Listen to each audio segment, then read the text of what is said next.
Discovery, go at throttle up.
Yay, what's going on, everybody? How's everybody doing?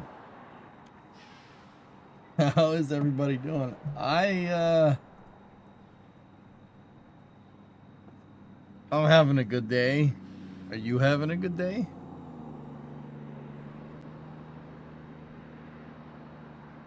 Nice and warm? Yeah. So, yeah, sorry for being 8 hours late today. My furnace decided to stop working when it's 0 C outside, so kind of had to fix that.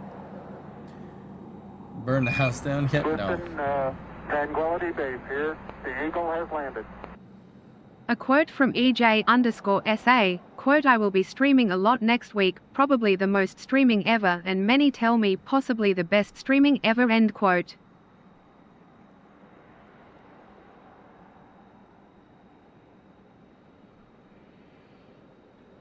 Okay, thank you for watching this episode of Space News. I will see you guys all tomorrow. Same time, same place. Have a good night, everybody.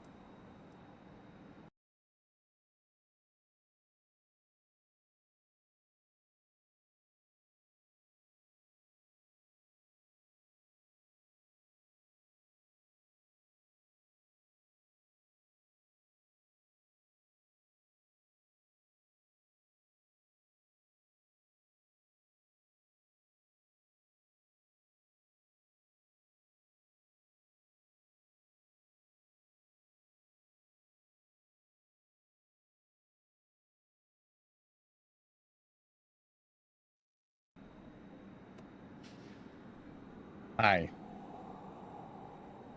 Discovery, Hey, go at throttle up. 33-month resub, Sitherly with a 69-month resub. Thank you. Don't go off the frame rails. Discovery, go at throttle up. Hey, Wiz, what's going on? 78-month resub. Thank you.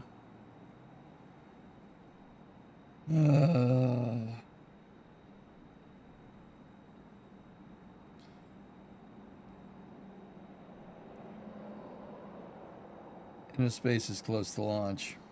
Okay. How are you besides the furnace thing? Oh, really bad.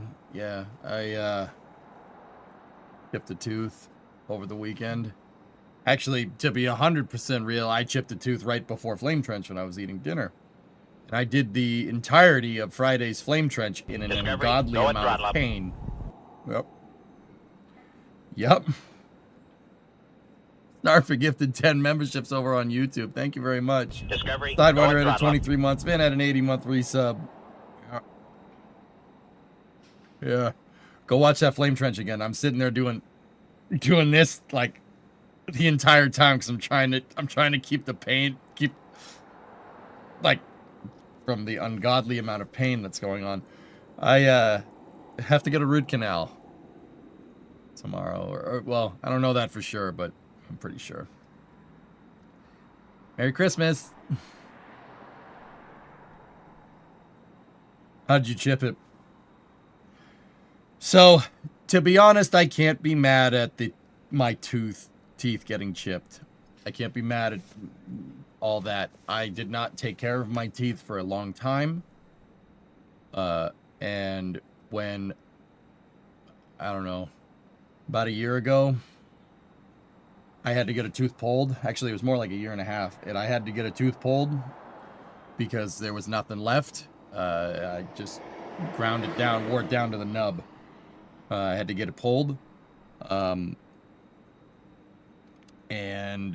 This and a couple of other things are a byproduct of me not taking care of my teeth in my 20s. They're good now, though. Well, this is a aftershock of that.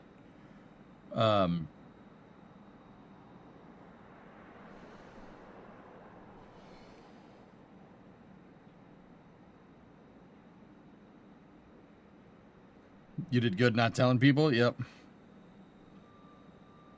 Is Brimo doing fine? Yeah, Brimo's okay. You've had a day. Yeah, taking apart a draft inducer motor is, yeah.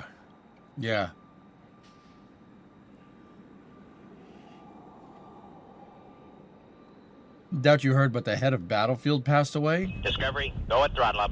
Ooh. Automat Tech, a 9-month resub. And then Vin had an 80-month resub, too. Yeah. Sorry about the furnace. My main breaker keeps popping every time you turn yours on.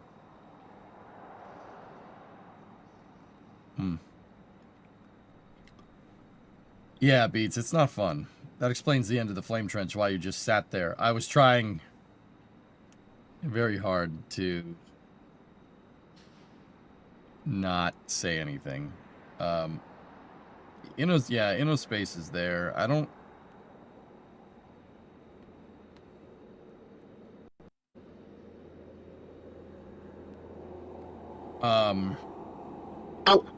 Hey, this is Electron. space. I'm in space. Gifted 5 subs, thank you.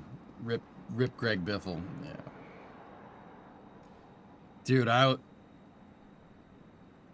that whole crash is so bad, dude. It's so bad.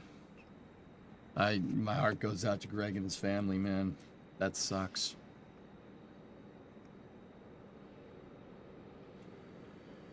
Hey Outdoorsman, how you doing?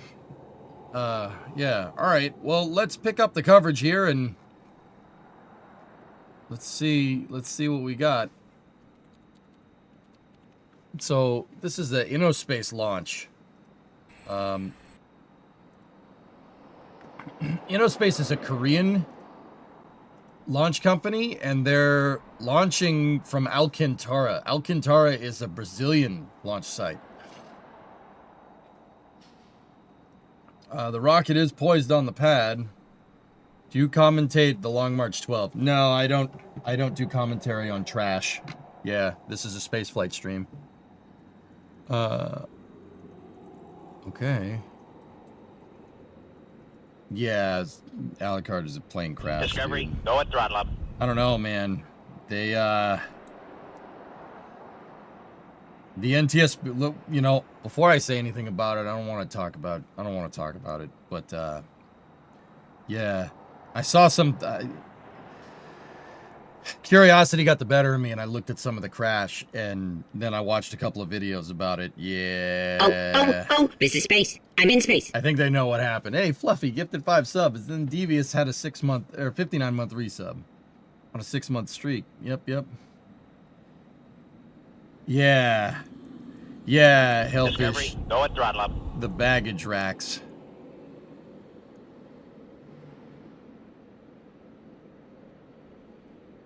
Not good. Not good. Hey, Ismic 60-month resub. Hey, you got your worm logo. Discovery, go at throttle up. Not great. How tall is that? This, I don't know too much about the InnoSpace launch or their, it's called Henbit Nano. This is the rocket's 21 meters high, so it's, oh, this is a small set. This is a little guy, like probably about the size of Electron, guys. Are you doing after hours? I don't know, man. I don't, please just leave me alone. just get through space news, okay? Is it called Hando Banano? Yeah, no, I think it's Handbit Nano. Hand Banana? Yeah. Discovery, No, go at Hand throttle up. Banana. There it is, right there. Hey, BD, 20-month resub. I know that InnoSpace is a South Korean small sat launcher. Are there flashing lights on their transporter erector? First stage is a paraffin LOX hybrid. Oh. Beating 20-month resub and Shazbert had a prime sub in there. Thank you. Welcome to Mission Control. You go at throttle up. Sindri with the 33-month resub. Are you okay? No, not really. Discovery, go But at throttle up. I'll survive. I'll be okay. Yeah, no, that adds extra Delta V, Cyborg. You know, the lights, the flashing lights.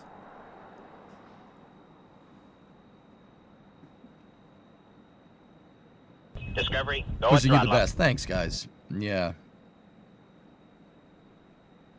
The EJ at Kansas City Chiefs are going to Kansas. Chris, I have no idea what that means. All right.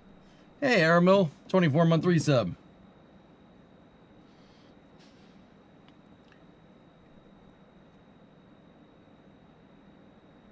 Just because it's Chinese? No, Daytal. I have my reasons. And it has nothing to do with the rocket being Chinese. So if this is paraffin and LOX, that means we got a hybrid first stage here, which is very interesting. That's a way to do that. You're glad you're alive and well. Thanks, man. Discovery, Quarantine go at Sniper. throttle up. Hey, man. What is the chance it will go successfully?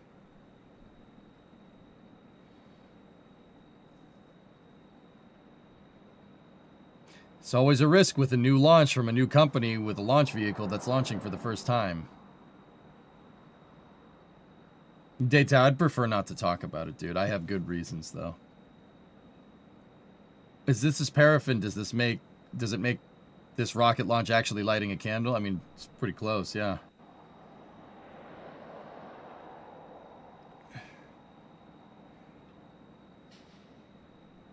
Teo, at T-minus 1 minute 55 is a hold option similar to Starship at T-minus 40. Okay. Discovery, go at throttle up. It's okay. Sorry if I was bothering. Daytala, it's not a reason that I enjoy talking to you guys about. I'm already having a bad enough day, dude. I don't want to talk about it. It'll just make me upset. So let's watch the rocket, man. Yeah, no. On another day, I'll tell you, man. Just ask me like after Christmas or something, dude.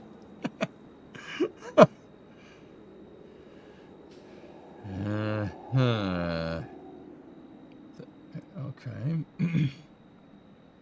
Could you quickly explain how hybrid vehicles work? It's a solid rocket booster, Vargon, but instead, at the very top of the solid rocket booster, instead of an igniter, you have an injector plate. This is space. I'm in space. And the injector plate sprays liquid oxygen into the combustion chamber of the solid rocket motor. And LOX provides your oxidizer. Is this a Brazilian launch company? South Korean, and they're launching from Alcantara. Alcantara has never had a rocket launch that gets into space, if I'm remembering correctly. They had 2 test flights that didn't really work, and then the Brazilian government shuttered their space program. Yeah, it's very interesting to see them offer Alcantara up as a launch service, as a place for launch services that aren't, state-run.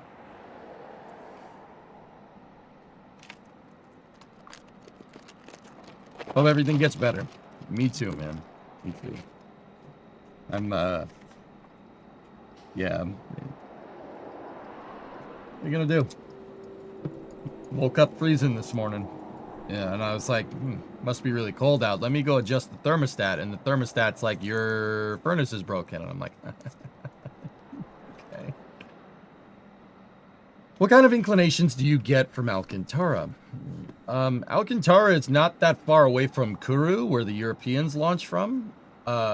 It's basically on the equator with ocean, the Atlantic Ocean to the east and to the north. So you can get a wide variety of launch targets from here.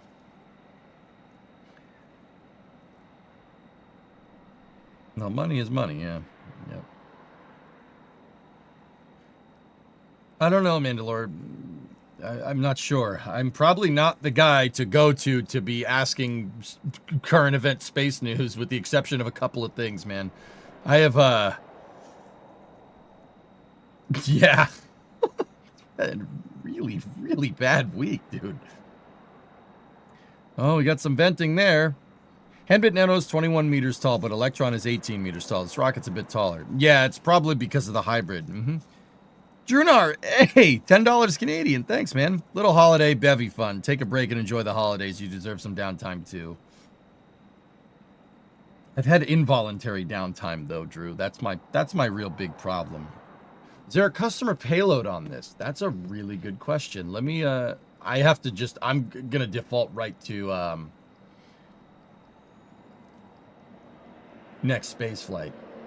Innerspace plans to transport a total of 8 regular payloads. Among them, regular payloads consist of 5 small satellites that will perform practical purposes such as climate and environmental data collection, technology development, and education, and 3 experimental payloads for verifying new technologies and securing data in the space environment. So this has 8 small sats on it. Yeah. 8 small satellites. Oh, there we go. Got an update there that Henbit Nano is good for liftoff here. Hand banano. All right. Let's take the jacket off. Gloves are coming off here. Let's see what we got here, dudes. This is how we're going to start our space news for the day.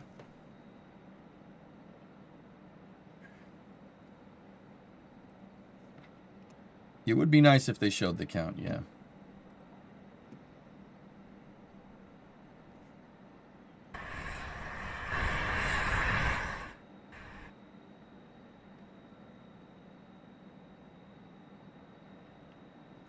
Sedated weed, $5.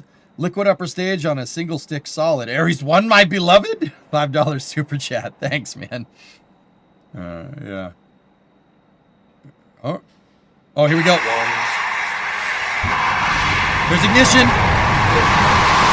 And they got a lift on the first stage. She's in the air.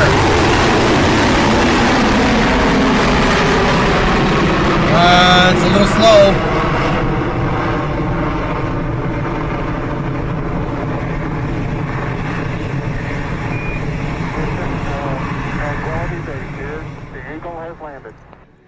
I hope this flight goes well. They said I can be on a future flight. Tsunemiku, $3 tip. And then this is 8-figure space. Fred. I'm in space. That's a picture of the launch kit. 8-figure Fred with 5 subs. Thanks, guys. I appreciate all the support. Yeah, Dead Scum, that hybrid is chugging a little bit. This looks like a picture of the launch pad. I think. This is a picture looking up at the second stage.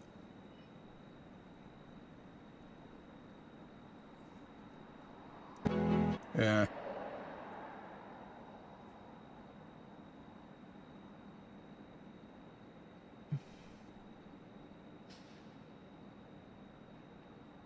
That's not a good sign. Passing max Q. Oh, what was that? What was...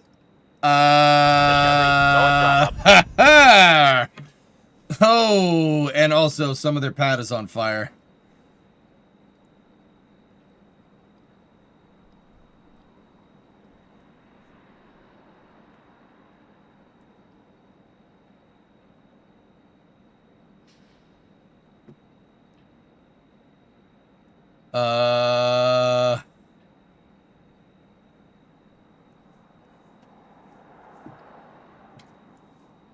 We've experienced an anomaly during the flight. Yeah, something, dude. That's what I mean. She was a little slow out of the gates for a solid, for even a hybrid rocket, guys. Yeah, well, they cut that pretty quick. Let's go take a look, see what we can see.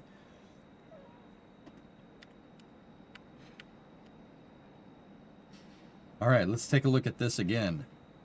So they got a good ignition right there. And do we see anything weird happening here?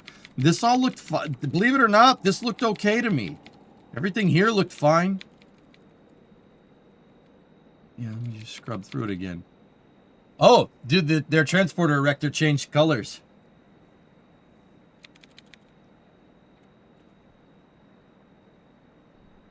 Yeah, that looked fine, but she did look a little bit slow.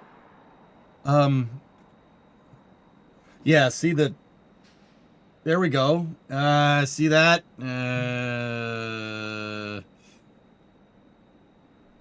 I mean, it's going up, but definitely... Yeah. Yeah, that's, Yeah, see, the thing about using a LOX-injected hybrid, guys, is that you got to control temperature. It's very easy to get it to overheat.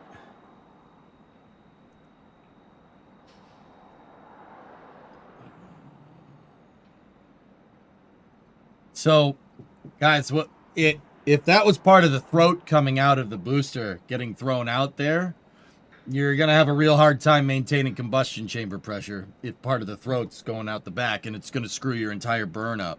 We've seen that happen before with the Zafiro. What's that flashing? It's the engine. Hey, Brandon, $20. Sorry about Brimo's grandpa. Oh, thanks, man. Here's a little bit of something for gas or eats on your next trip. Merry Christmas. Thanks, man. Merry Christmas, buddy.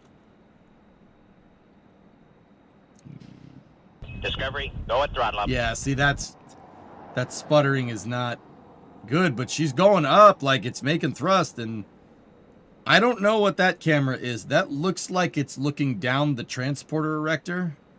Maybe. Charles, 20-month resub. Yeah. Didn't have the sound. Typical unstable hybrids. Yeah, that looks like combustion chamber instability, dude. I'm thinking that probably is because a piece of the throat came out. Now, here's where this gets a little...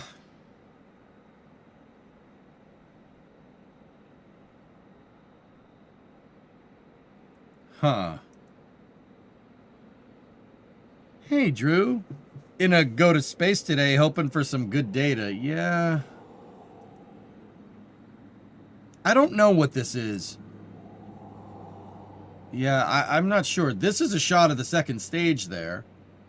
But I'm not sure if this camera is live, dudes. It looks like it's freeze framed. And then we got a black screen. Meat snack. Discovery, go at throttle up.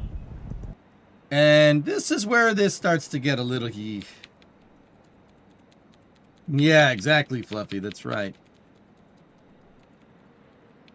So it's just for a split second. Let's see what we saw here. It's probably the payloads. Yeah, it did look like one of the F1 engine techs back in the day where it would spin and then spin and explode. Discovery, go at throttle up. Monkey Man Foo.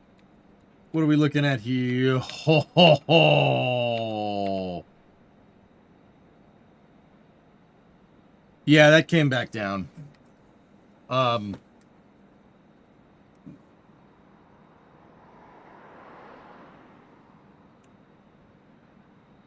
Huh.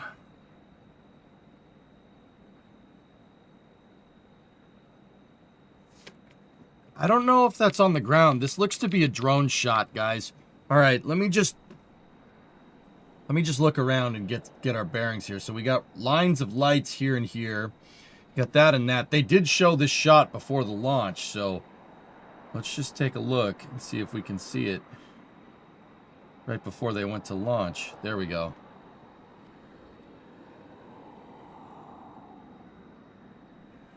Okay, so you have your lines of lights here. There's your tank farm, and then there's the booster. I do believe that last anomaly shot was over there somewhere. Let's flip back over here.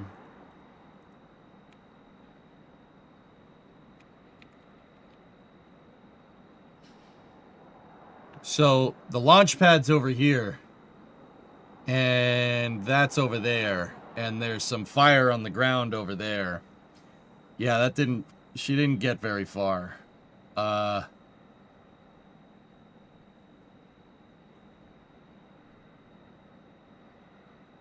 think so, Katra. Yeah, the I-beams tell me it's not on the launch vehicle. Oh my gosh. Just blew up. So about them launch dates. Well, they did launch. Is that a rocket or GSE exploding? Well, considering that most of the ground servicing equipment seems to be over here.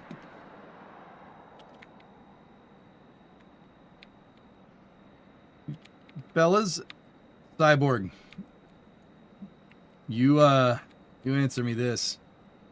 Is that a piece of the throat sitting on the pad burning off there? 'Cause that's what that looks like to me. Because you got to think about this, guys. It's not like there's fuel lines here. There would just be an oxidizer lined. Discovery, go at throttle up. I'm not an expert here, but I'm pretty sure that's part of the launch vehicle. You think the camera is in between the burning rocket and the pad isn't out of frame? It looks like that was a drone shot that was supposed to get the ascent, but rocket came back down. Guys, I'm willing to bet that hybrid motor didn't hybrid motor very well. The launch pad seems to be intact from another stream. It didn't come down over the launch site. It looks like it came down about, I'd say probably about 500 meters that way, or about 1,500 feet over there. Excuse me, sir, you dropped your throat. No, mine's right here.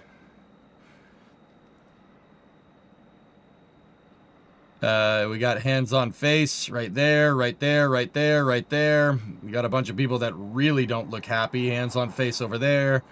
And this guy is saying, everybody calm down.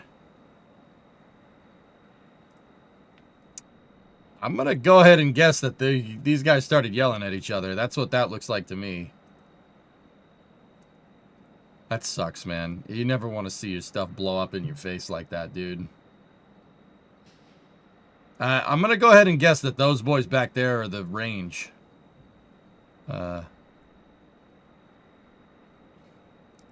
Videos from the drone at Spaceport America Cup with a hybrid team ejecting their nozzle. That sounds very similar.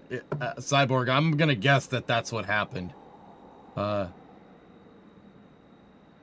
Having experience with solid motors, it seems like the solid fuel had cracks. Sputtering was combustion instability. Looks like a piece got thrown out back onto the pad. And dude, I mean, yeah, spoiler, looks like they had, yeah. I'm thinking it probably liberated the throat at some point. You blew it all up, so it pulled an impulse. Yeah.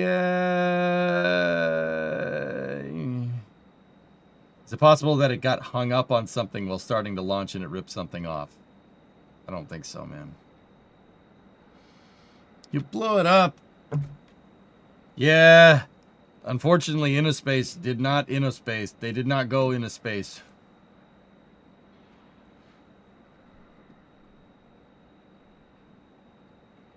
What? Stop looking at me like that. So speaking of that, guys, there was an H3 launch over the weekend. Well, that did get into space, just not for very long. They went into a ground. Yes, that's right. Merry Christmas. It looks like Eris. It got further than the Eris launch, dude. The ESAR effect. Dirty apes, they go in the ground. Yeah. Oh, that's so messed up, dude. It really hurts seeing your baby explode like that. I'm telling you, man. I've seen the disdain going to like Spaceport America Cup when this stuff blows up, dude. It's just the worst feeling ever. I mean, I've experienced the taste of this with KSP, seeing stuff explode in my face. It's just like, I hate everything. I'm gonna leave now. Where's the nearest bridge? So I can jump off it? No. If you Discovery, need help, get go help. at throttle up. The holidays are tough, right? Right? Ken Y, hey, 49-month resub. Isabel Incorporated, 3-month resub. Flare stack? I don't think there would be a flare stack with this type of rocket, though. I don't know what that second stage is. Will there even be a next time for them? It's a good question, Sirius. I don't know. New company, new rocket. Not surprised. How about you?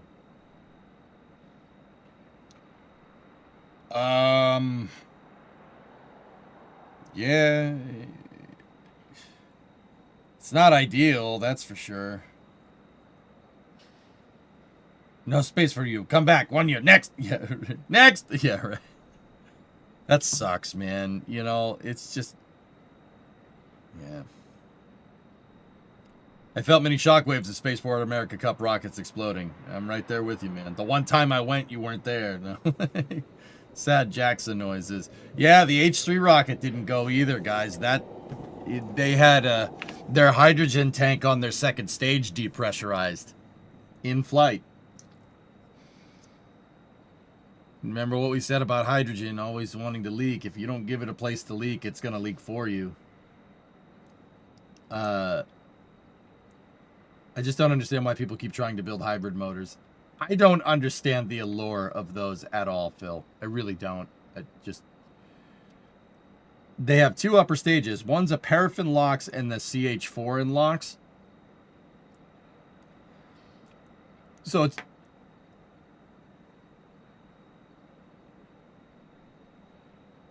Brother. Maybe don't do full cryogenics on your first attempt to build a launch vehicle. Maybe don't do that. Like, am I a dick for saying that? Yeah, probably. Maybe we don't do that. How about we don't do that? As I said earlier, I hate to be so cynical, but how many of these hybrid designs have we seen and how many of them were successful? I think the only successful flying hybrid design right now, Steve, is Virgin Galactic. And that's human rated on top of that.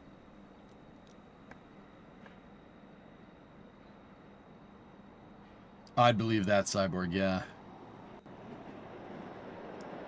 This is their second launch vehicle at least. TLV was suborbital. It went well. Interesting.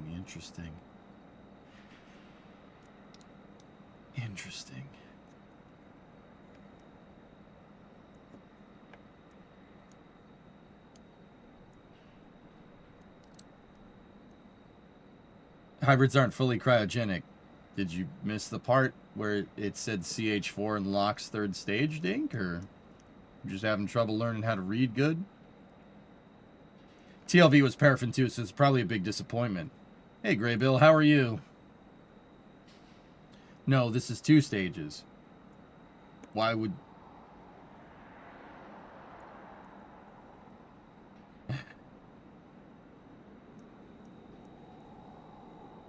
Thoughts on Tori Bruno leaving ULA?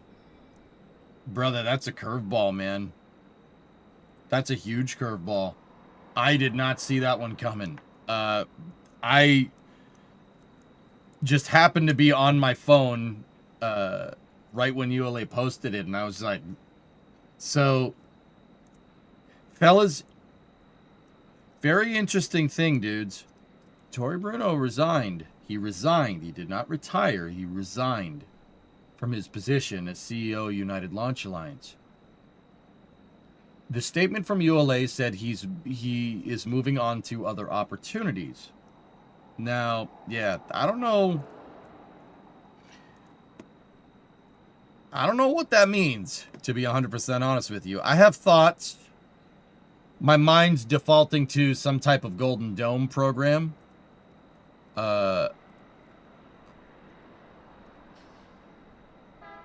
That's where my mind is defaulting to.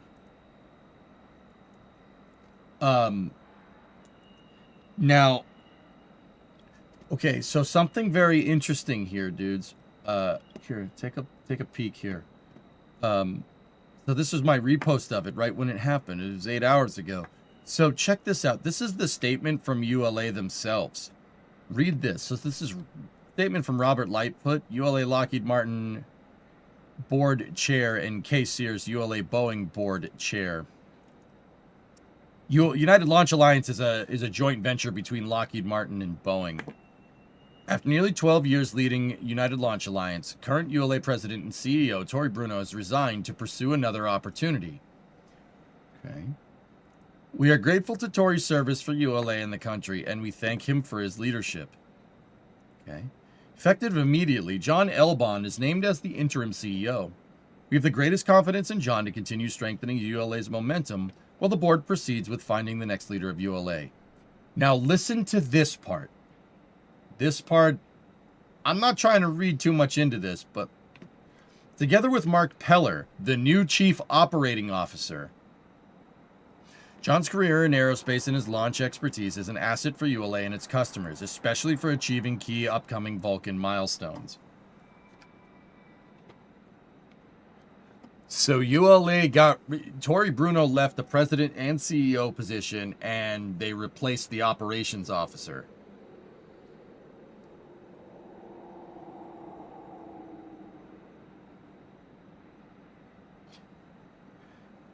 He was this chief operating officer? Oh, okay. That was worded a little funny, or my judgment is completely off because my brain is in another place. All right. So let me read that again just to be absolutely sure. Effective immediately, John Elbon is the interim CEO. We have the greatest confidence.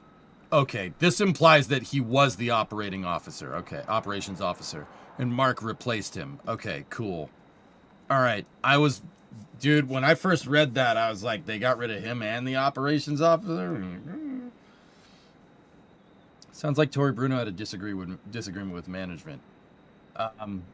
Was a joke. This seems abrupt. Was there an incident? I don't know. Well, it sounds like Tory Bruno got another job. Didn't he also announce retirement, the chief operations officer? See, serious, I don't really know. The way if I'm reading what I saw here, it sounds like the operations officer was left too, but I don't know. Now, from my foolish opinion, could it be because Vulcan has seemed stagnant? ULA has had trouble scaling their stuff, but they were making pretty good progress. Mark Peller was a senior vice president of Vulcan Development and Advanced Programs.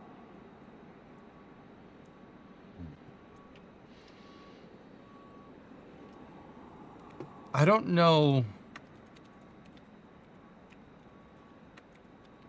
Let me see.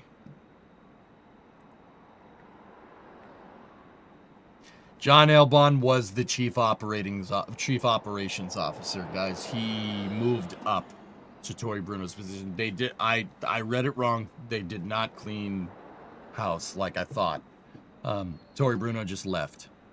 So I don't know, man. This is very sudden. I didn't even hear a whisper of this kind of stuff happening.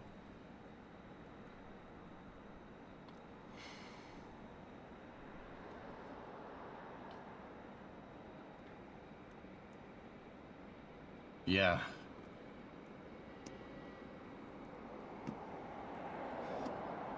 Guys, in terms of like where he's going and what he might be working on, I told you, I'm thinking it probably has something to do with Golden Dome. Tory, none of us might, people might not like this, but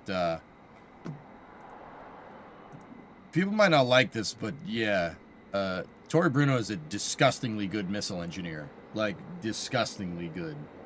He worked on THAAD and stuff. THAAD is like, it's called Terminal High Altitude Area Defense. Yeah. When you see them, if you see spy thriller movies and, there's that missile that can just kind of take turns and just kind of, looks like it's not flying like within the confines of physics and some like crazy thriller sci-fi movie. Yeah, that's that. That is disgustingly ridiculous. It is a high altitude area defense. It's ballistic missile intercept device. You worked on that. Tori's a disgustingly good missile engineer. Like, disgustingly good. Like, there's not anybody better in this country that can engineer a missile like that guy. Yeah, Diver, exactly. My guess is that he's probably going to go work on Golden Dome, which Golden Dome is another high-altitude defense program. It's an anti-ballistic missile, an anti-hypersonic missile defense program that the current administration is trying to get going. Yeah, like I said, my guess would be Golden Dome. However, I noticed some very interesting timings here.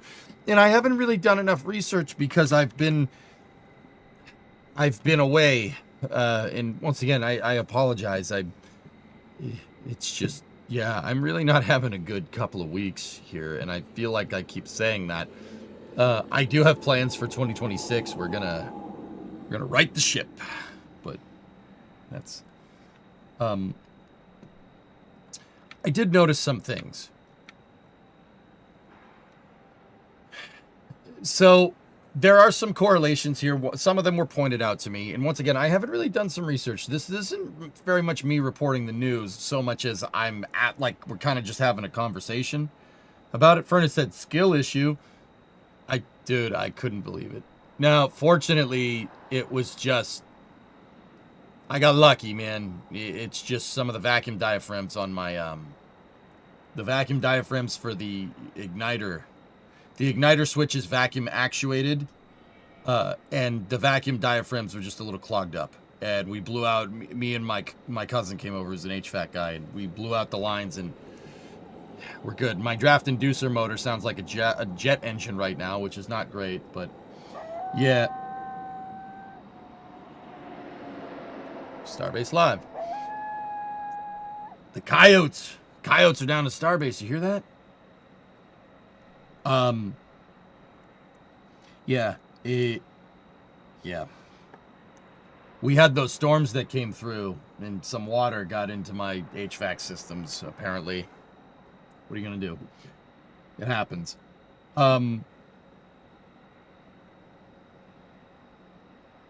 So I do have my theories about where Tory Bruno's going. Once again, my first and foremost theory is that he's working on Golden Dome. He's gonna go back to working at Lockheed and work on Golden Dome. But there are some interesting correlations. Jared Isaacman just got confirmed as NASA administrator, and I did watch the entire town hall. Guys, there's not much of substance in there. You know, it's mostly what we've heard from Jared Isaacman in his Senate confirmation. But, yeah. That could be a thing. Could Jared have offered Tory Bruno a job at NASA? Maybe. Maybe. I wouldn't rule that one out. Tory's a defense guy, though, from what I understand. I think it's Golden Dome, dudes, but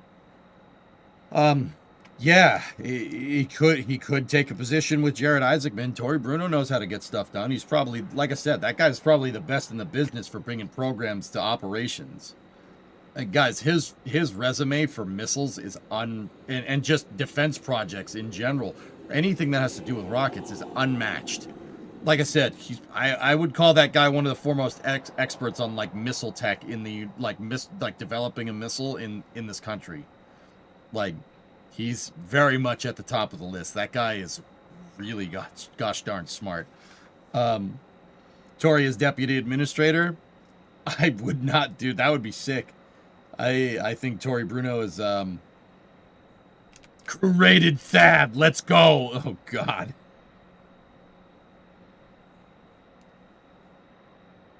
He also admits that there's things that need work on and get caught up and try to improve things. Yep. If it's Golden Dome, wouldn't he go to a contractor or government? I would say, I mean, he might take a government position. Dude, if I knew how to engineer missiles, you'd be damn sure I'd be bidding on Golden Dome. Like, do we like missiles here? No. Do I cover missiles? No. I cover the rockets that go up and they stay up. And if they do come back down, they land. They don't explode. You know, current events notwithstanding, you know, that wasn't intended behavior, right?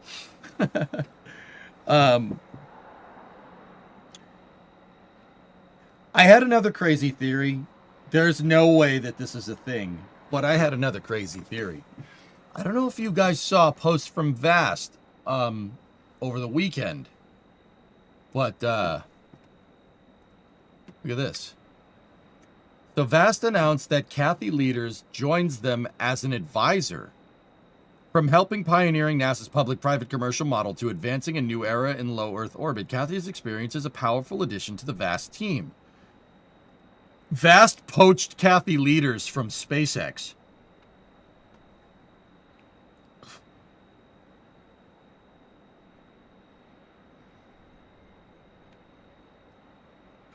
Kathy Leaders worked for SpaceX as the vice president, VP of Starbase operations. She was running Starbase.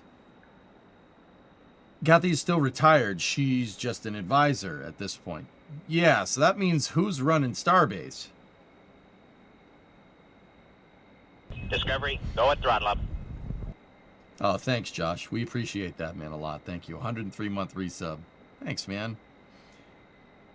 Tory Bruno to missiles is Kelly Johnson to planes. That's a good way to say that, Drew. He's the best, man. Dude, he can design, yeah, he can design as many missiles as he wants to. Tory doesn't like Elon, though. Money changes people's opinion pretty fast, Cirrus, wouldn't you say? I'd say that's entirely unlikely, but we have seen stranger things in the past. I never thought Gerst would work for SpaceX, but here we are. Shoot this down if you think it is crazy, but do you think it is all linked to ULA's alleged financial struggles? I think we can agree they took a gamble and lost, at least partially, with Vulcan. Someone threw him an insane offer, and there's essentially no reason to not jump ship from his perspective.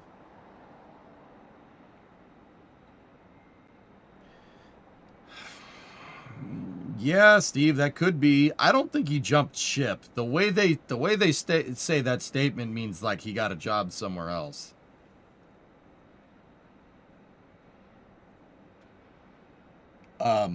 That's how I see that. I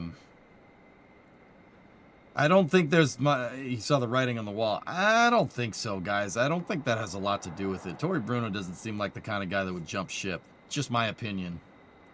I've been following what he does for a long time, dudes, since he became CEO at ULA for 12 years ago. Tinfoil hat time. What if he got a buyer signed for ULA and he's moving forward before they announce it? Go at throttle. Possible. Diver, I would say that is in the realm of possibility. He resigned. Isn't that jumping ship? He resigned for they said he resigned for other opportunities, dudes. Like, that sounds like he found another job. They wouldn't say to pursue another opportunity unless he got poached and went somewhere else.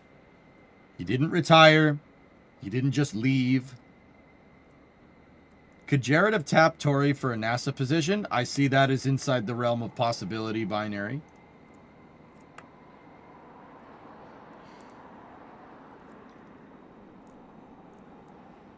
It's hard to ignore that ULA lost all of its non-government contracts, excluding Amazon. I guess. He could have easily had issues with Boeing and Lockheed Martin and looked elsewhere. I don't know. Dude, I would be over and around the moon if he went to work for NASA. He is exactly the type of person that Jared Isaacman would need. Like, you need people like that. You need people with experience bringing projects online. I mean, Tory's a disgustingly good project manager. Like, dude, I have nothing but respect for that guy. Like, honestly, what he did for ULA is unreal. ULA was floundering.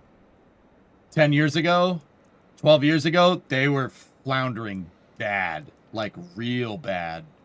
He not only turned that company around, but turned them to be one of the most profitable launch providers around. Seriously. him scoring that Project Kuiper contract, dude, that's like 38 Vulcan launches, dude. That's a lot. That is a lot. That's a lot of rockets, man.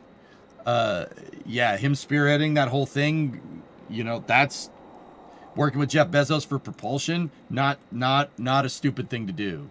That was a stroke of genius. And yet it's still going under. ULA is still up for sale. Do we know that for sure?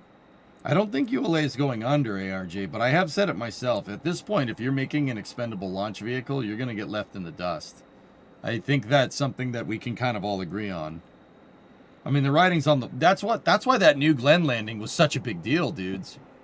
And even to the extent Juche-3 or whatever you want to call it, the land space rocket, that it's a trend, man. It's a market trend now. Rocket Lab coming online with Electron. Relativity with Terran R. Stoke with Nova. This ain't going away. Reusability ain't going away, dudes. So I don't think he left ULA because he was trying to jump ship. I mean, maybe it's possible, but I think he would leave ULA if he was just trying to jump ship at ULA. He would just retire. Tory Bruno has had a very, very long career in the American aerospace industry. His projects that he's worked on go well back into the 80s. He's been doing this for a very long time. Very long time.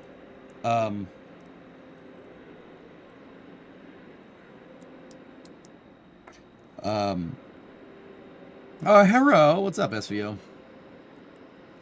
The U.S. seems to be putting all their eggs in the same Elon-shaped basket. Yeah, Sig, I've said that, I think it's a very interesting point to bring up that, Commercial Crew and stuff. Is Commercial Crew successful? Is it a successful program? One of its main goals was to have multiple ways to get to the space station, and yet here we are. Just got home from picking up that Mustang in Florida, 15-hour day. What kind of Mustang did you get, SVO?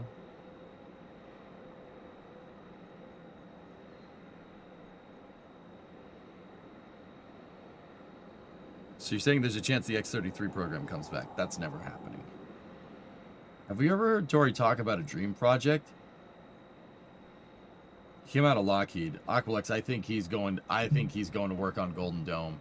I think Golden Dome is that dude's dream project. Not much would get him away from ULA. Seriously, ULA, that's a cushy freaking gig, dude. The Eddie Brock one. Oh, nice. In a way, you could see Commercial Crew as Old Space versus New Space, and Old Space failed. It's a little stretch, but I see what you're saying. Can you explain how Golden Dome is possible when we would need more satellites than Starlink has ever put into orbit?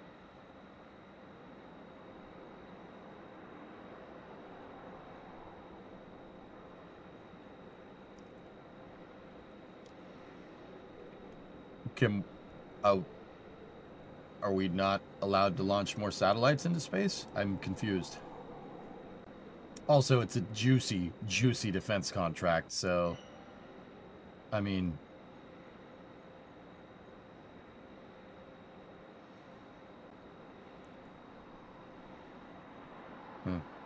Tory likes living in Colorado, though. Lots of room for his horses. Yeah, that's right.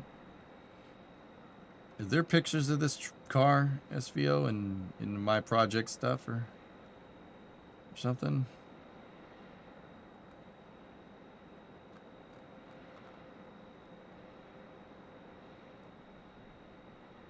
Yeah. Let me see. Oh, it's an S197, man. That's like my car. Except the front is not that wrecked. Damn. Oh, yeah. I remember you talking about this. Yeah. Bro, how much did you get this for?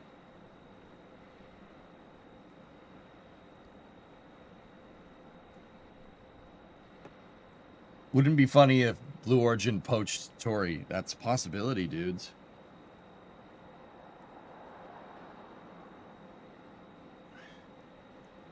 4K after fees, 113,000 miles.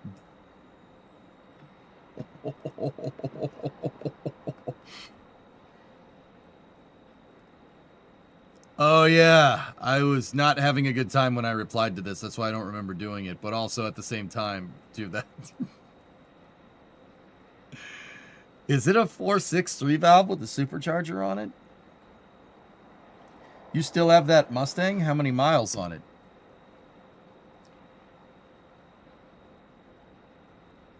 Uh, 76,000? I still have that Mustang, Steve, yeah. I hold on to my junk. Has GT350 brakes on it too. It was also a real well taken care of car. Oh man, if I owned that car, I wouldn't let them total it. That sucks. Bro, their loss is your gain though. That does not look like the core support's too screwed up, to be honest with you. Whoa, I just hit 55 on yours. Yeah, 76 on the dot, guys. I don't drive that Mustang in the winter. Seriously, it's like, you know, when the Cornet's out of here, I'll show it to you. I cut and buffed it to protect it. I cut and buffed that Mustang to protect it like about 2 months ago, right before the bad weather started coming in. And it looks real nice, man. Paint's still in pretty damn good condition. Yeah. That Mustang, my Mustang's throwing a 0442, P0442 code, the evap system. I think it's got a cracked filler neck. That's what happens with those cars. So it's throwing an engine code, and so I really haven't driven it too much. But I do take care of it. I start it every weekend almost. I start it and drive it around my yard. Is the F-250 my winter car? No. No, Brimo's car is. Filler neck seal is like $15 to $35. JB Weld is like $5. What's your point?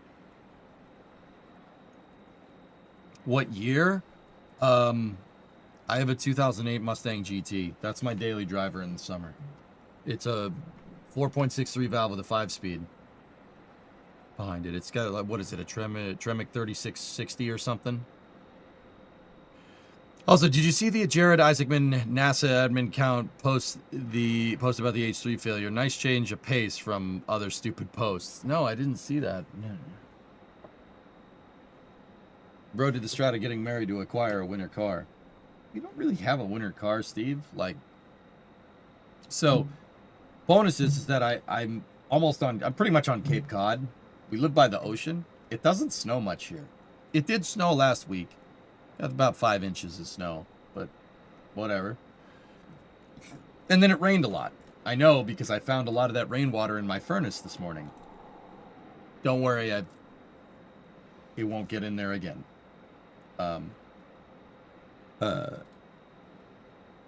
So, dude, I live by the ocean, and it doesn't snow much, and they don't salt the roads much. And that, and Bree and I work from home, so.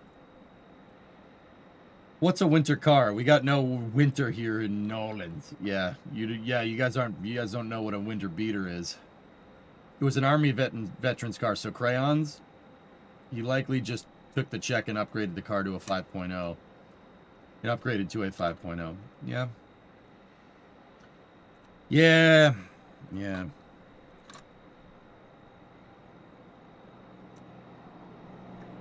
Interesting outdoorsman, yeah. What happened to H3?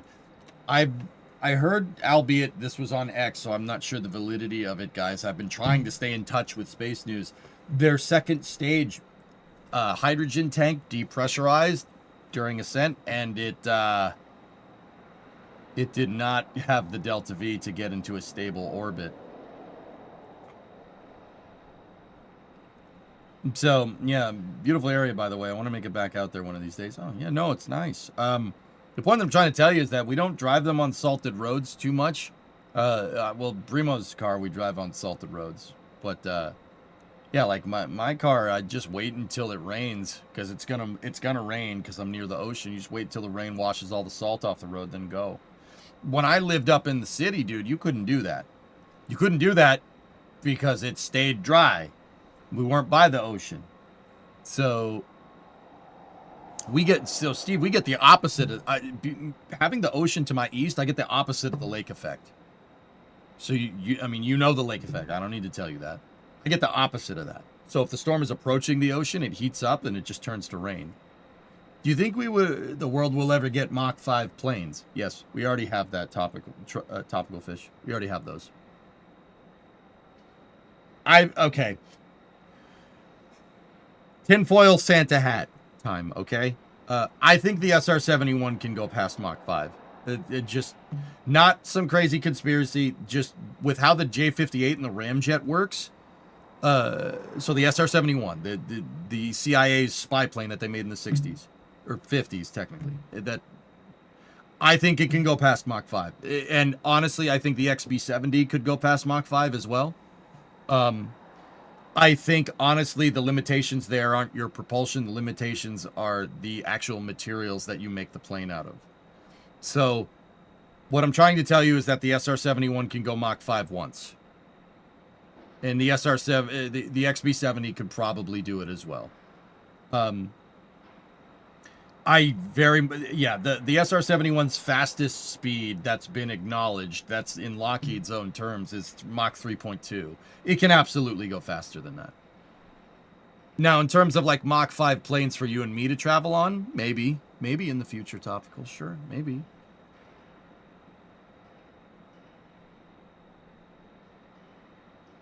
Yeah, your limitation, dude, J-58s can push you to Mach 10. Seriously, you'd need a thermal protection system on your plane at that point.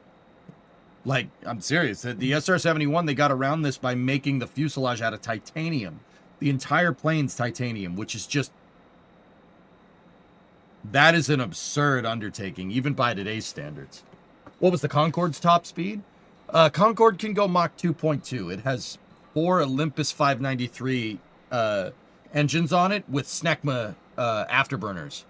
So it was a French afterburner and an English motor.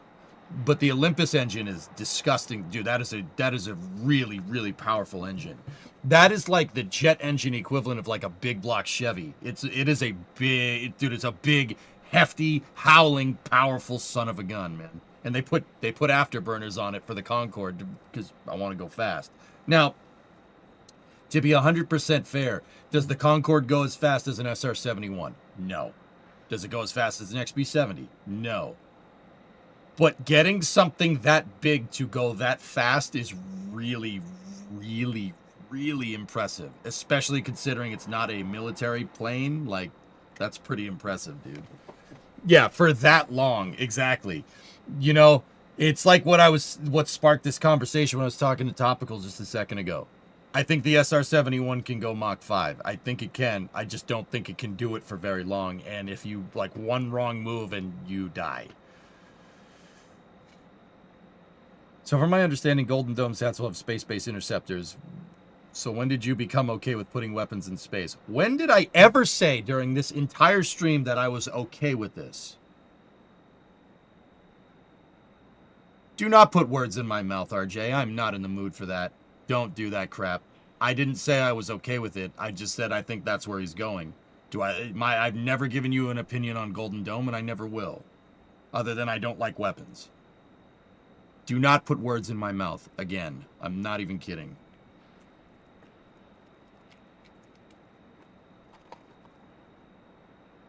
Scott Manley said that he thinks one of the hydrogen valves failed and leaked pressure. It's possible, Rares. I mean, there's only so many things that could go wrong there.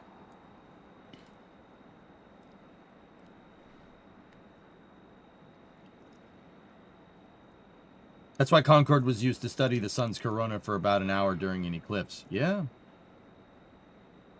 Can I send a space news link? Sure. Not sure if I talked about it. Rocket Lab is buying a laser company. Yeah, go ahead, C-Mac.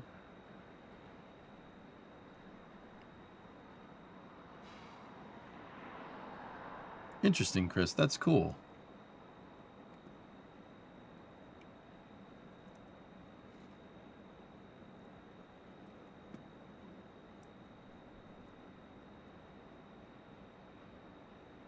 Rocket Lab is pursuing every part of the space value chain. Rocket Lab is anticipated to close their acquisition of laser communications equipment manufacturing Mynaric in first quarter 2026.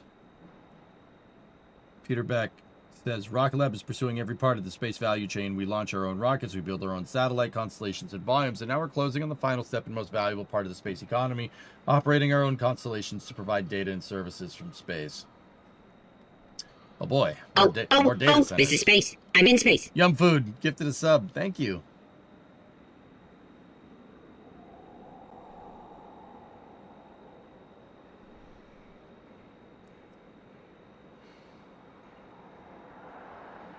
An entire Soviet submarine called the Alpha class had a fully titanium hull, which I personally find crazier than the SR-71 given how huge a submarine is. Well, the Soviet Union had a lot of titanium mines, dude. It's gonna get pretty crowded up there. They call it space for a reason, dude. We might have liftoff on Long March 12. With all due respect, Phil, I don't care. Did you see Starlink grew another 1 million subs in 47 days? That's cool. Are you woefully uninterested in the space data center thing? No, not uninterested, man. I see the play, Steve. I really do. I see the play with space data centers. It's not a bad idea. You know, yeah, there's the cooling problem, but the cooling problem becomes very easy to solve when you have no power bill. Think about all the electricity a data center zaps up. Like Microsoft is looking at reactivating nuclear power plants to power their damn data centers. You know? If the power bill is nothing, if you have zero utility cost, solving the thermodynamic problem of putting a data center on orbit is not that big of a deal.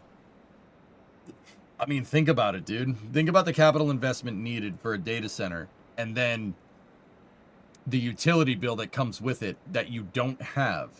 Yeah, at first that becomes a hard problem to solve. But if you employ a swarm, a proliferated low Earth orbit constellation of data set of like basically the cloud in the clouds, a swarm of satellites that make up a gigantic data center, dude, that problem becomes very easy to solve. It'll basically pay for itself in a couple of years because you don't have a power bill. Right? Think about it, dude. You don't have a power bill. Do I have a problem with all that crap that we're sending up there? Yeah. Yeah. But something that I've been thinking about, dude, is... Something that I've been thinking about is that, like, look, you know, Kessler syndrome is a problem because we don't have enough ways to get into space to go and tackle that problem. Long story short, in the past, it's been too expensive to go up and get the debris. But if we got stuff like Falcon 9, like Nova, like Terran R, New Glenn, we get stuff like that that lowers the dollar per kilogram to orbit, this is not going to be an issue. Kessler syndrome is not, I mean, yeah, it can happen, but okay, send up a rocket to go get rid of it. That was the big issue. It doesn't make sense to go and get some of this damn debris because you have to pay for a whole rocket launch to get up there. Well, if the rocket launch, if the cost to launch something up into space to go and deorbit satellite debris or whatever goes lower than the cost of salvage and scrapping of said satellites, guys, then there's a potentially lucrative business model there. Think about it. Just something to consider. Do I think that we'll get to that point?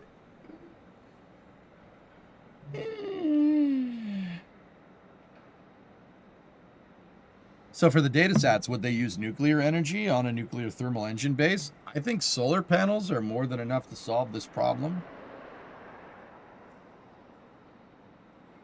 We need something with downmass capacity, maybe to bring back some of the precious metals. Not a bad idea. NVIDIA wants their transistors back. Yeah, Blackness, exactly. Tell Jensen Huang that there's RAM up on those satellites, and he'll be like, what? You know? Well, maybe not Jensen Huang. Tell Sam Altman there's RAM up there. Or Elon or whomever. He'll be like, How would you dissipate all the heat, though? You only have radiation to do so. A bigger radiator? Got a bigger radiator.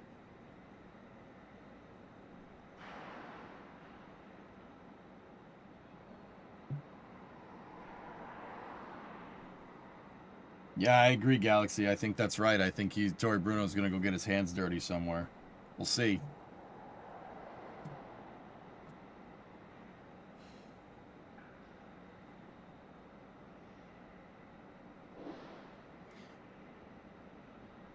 Most valuable thing about the stuff in space is the fact that they're in space. If we lower the launch cost to a certain extent, Aqualex, that's not true. But currently, yes. But that'll change. That will change. It's trending in that direction.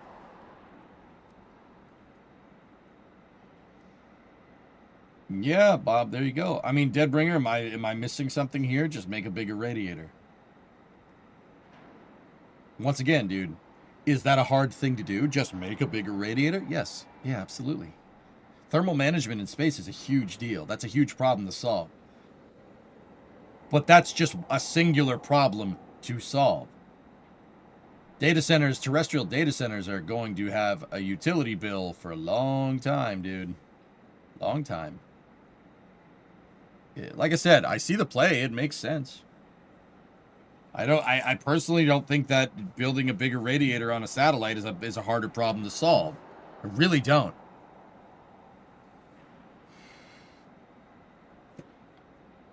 I haven't watched it, DH, yeah. We've solved the heat dissipation since the 90s. It's not that hard. Yeah. The sack nozzle ejection video is in slow-mo. Watch the top right bush.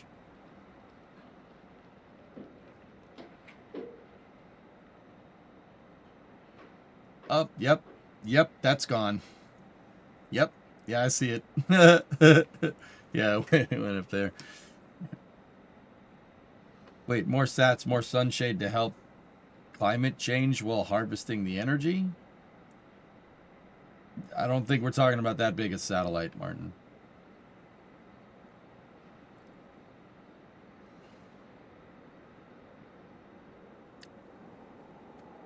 Yeah, Skogs, it's ridiculous.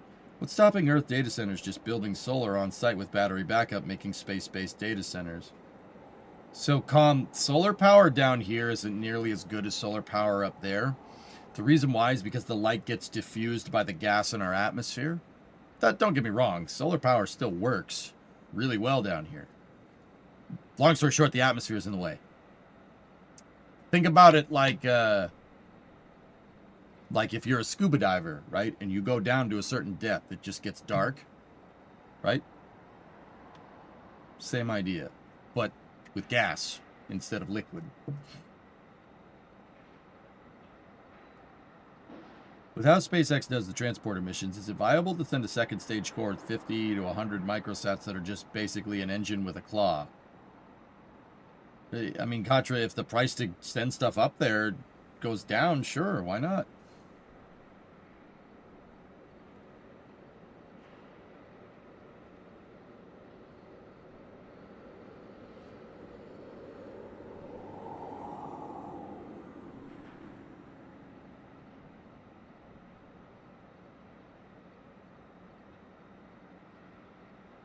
Hey, Sea Kraken, what's going on? What's the schedule for this week, if you don't mind me asking? I'm streaming today. I'm going to attempt to stream tomorrow. I got to go to the dentist because I chipped a tooth, and I am in a very, very high amount of pain right now. But I'm powering through it. We're good. I got a lot of painkillers. They'll wear off in a little bit. So I want to do a nice long stream tomorrow, but at this point, guys, I can't guarantee nothing. I could probably try to get in here on Christmas Eve in the morning, but in the afternoon I gotta go. And then Christmas Day I'm probably not gonna stream because I'm not going to. I'm gonna go spend some time with my family. Friday should be open. Should be, if something else doesn't break.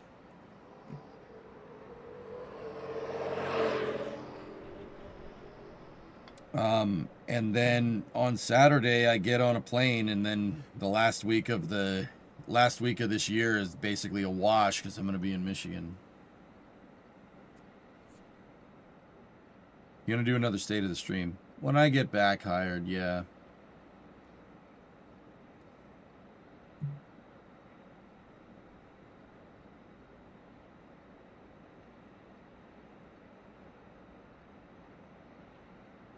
Topless said my winter car after Christmas. Oh, I know.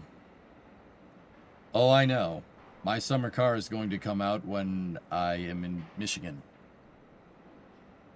At a funeral. Just the icing on the cake that is this year, dude.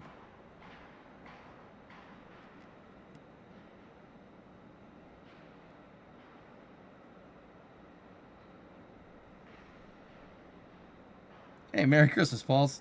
Thanks for the amazing coverage this year. Yeah, no problem, dude. The stage for Long March 12 has failed. Oh, no! Anyway.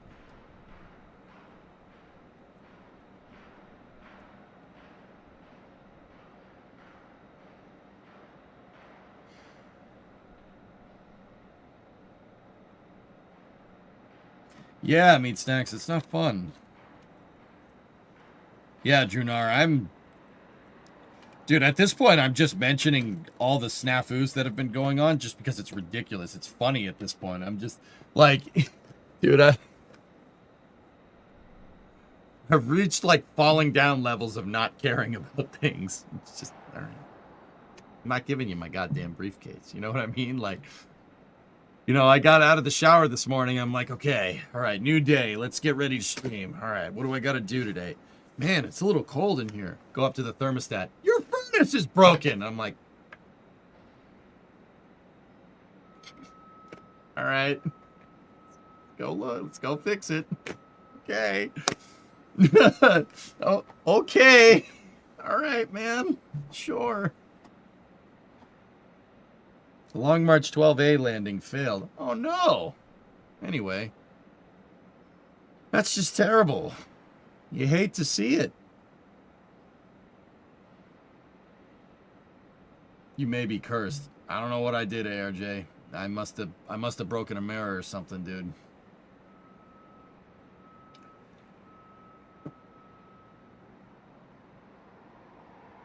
You left your car in the freeway, didn't you? I did have to do that at some point this year, yes.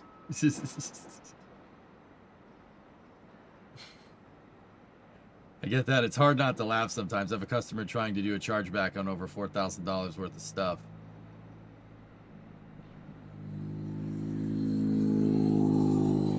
Sounded like a dirt bike. Let's look at the positives. You finished summer car. BF6 came out. Car's getting put back together, not torn apart.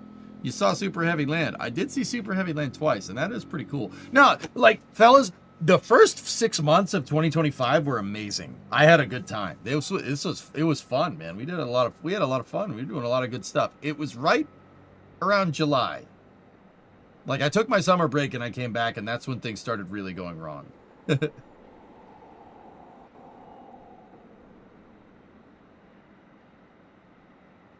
You're at James Webb levels of mirrors at this. If that dude, I don't even. At this point, nothing surprises me, dude. Like on Friday, I went to stream, lost power. It didn't come back. It came back right when Flame Trench started. So I went and got some food, chipped a freaking tooth, did Flame Trench in an ungodly amount of pain. I wanted to do after hours, but I'm just like, you know. So I went and freaking lied down.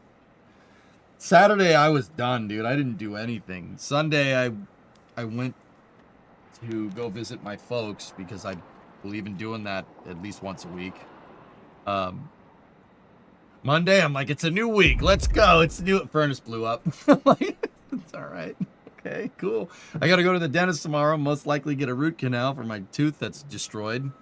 Now the tooth is mostly my fault. That's past EJ's discretions there.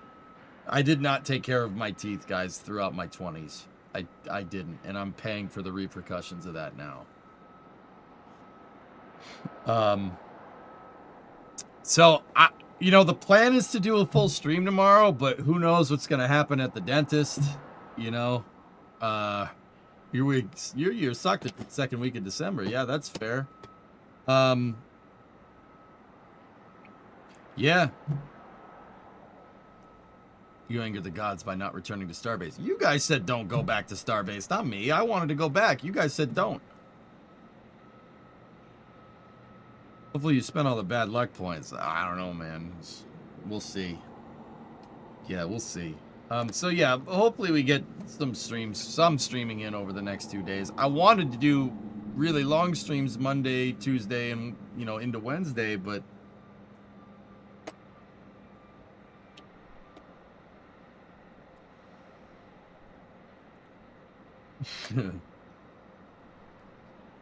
I'll try to keep the weather away from you, no promises.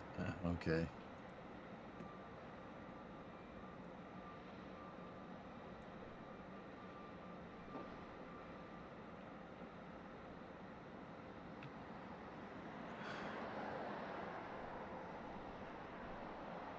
Fluffy, do not tell me you bought this.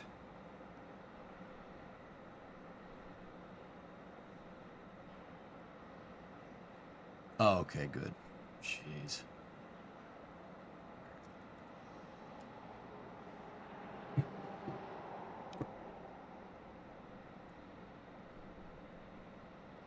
Yeah, Sig, that's right. If you know, sometimes when you get a root canal, the anesthetic doesn't work, and you feel everything, and yeah, just fun. Negative, good, don't. You're gonna have bad weather tomorrow, unfortunately. Cool, nice control room. Thanks, Zap.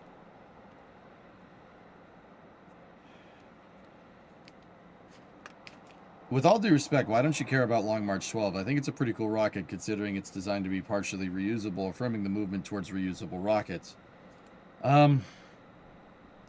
People keep asking me about it. I'm not really that big of a fan of Chinese rockets, dude. Not because they're Chinese, but because I tried covering some of their space program a little while back, and they claim VODs on YouTube. Hey, party hats from SVO. They claim VODs on YouTube. They demonetized some of my videos. Yeah. I'm not... Yeah. No quarter, dude. Frick them. Yeah. They demonetized like an 8-hour VOD because I showed footage of rockets, of Chinese rockets launching. So, yeah. I'm not too happy with them right now. I also find it very funny that, yeah, exactly, All Systems. The company that holds no regards to copyright is copyright striking my YouTube videos. That's, yeah. Yeah, I don't care. That sucks that it blew up, dude, but yeah, I don't care. That's terrible. Yeah, and that's cool that, you know, other nations are pursuing reuse, but I really don't care. I'm just, yeah. Sent you a DM. To put a smile on your face. Okay.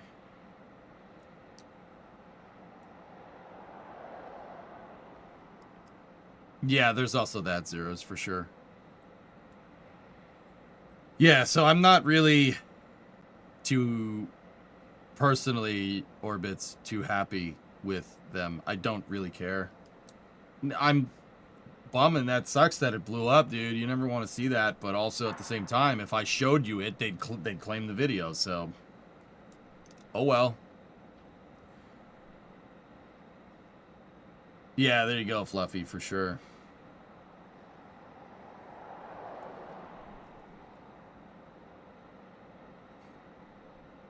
But yeah, that's neat that other nations are willing to try and throw their hat into the ring for reuse, even if it's just a copy of our hat.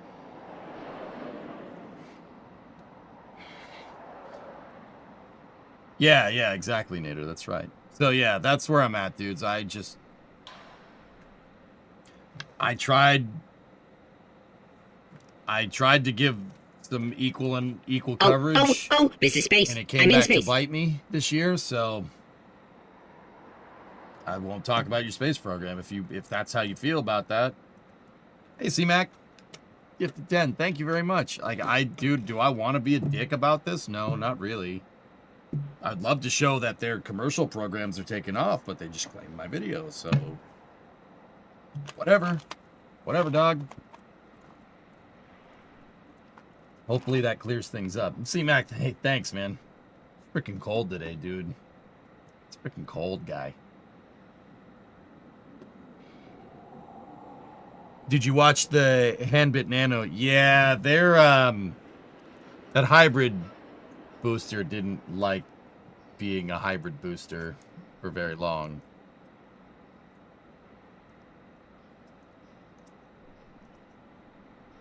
But yeah, that's where I'm at.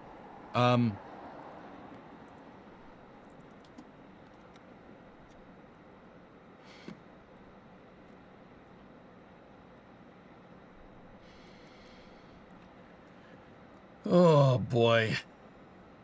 Not very being chilling. Being chilling, I sure. Yeah. I can't wait for a Starship to start rolling. It'll happen soon, Chris. I hear about your teeth. I had 2 teeth that need to come out, but I gotta wait till 2026. So lots of Tylenol. That's basically where I'm at, Charles. I'm just... the painkillers are gonna wear off, and it's... yeah. So, if you're wondering why you should brush your teeth, if you chip a tooth and it gets down to the nerve, if you've ever had a brain freeze, like when you're eating ice cream, that perpetually, it doesn't go away. It's just it feels like a brain freeze for, yeah, until they fix it. It hurts a lot. I think I'd rather get punched in the stomach, like multiple times, than have that happen. Have a hammer and a punch if you need it. I don't think that's going to help, but thank you. Why is the Artemis 2 crew carrying what looks like gas bottles attached to their legs? Their suits will be hooked up to the capsule, won't they? Yeah, so the Artemis 2 crew did a test, did a countdown test the other day. Let me see. You're talking about these bad boys. Those things are in case something goes wrong. Or a gel helps. Oh, I got plenty of that. Don't you worry. Yeah, it's basically a peep, Martin. Yeah. So, these are tanks that are there in case something goes very wrong. And the capsule has a sudden depressurization. Think of that as your oxygen mask that comes down. Now, don't get me wrong. They will be connected into the ECLIS on the system. That's what these anodized plugs are for on the spacesuits. That's what those are for. But also, those are there in case something, if you get a cabin depress, and your environmental control systems break, it'll pump oxygen into your suit.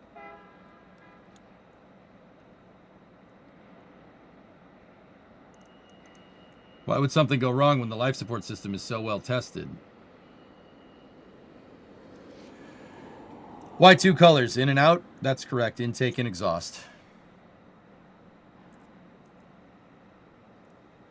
I'm missing a part of a tooth, but it doesn't hurt anymore. Well, you killed the root, Galaxy. Yeah, that means the nerve died, which means that you have decay into the root of your tooth, which means... So, fellas, I had a wake-up call, like I said, about 1.5 years ago. I had a tooth back here, and that what you said, Galaxy, happened, and it got infected. It got infected, and the entire side of my face swelled up like a balloon. Not great. I went to the freaking hospital. I don't think I told you guys about that, because it's really embarrassing.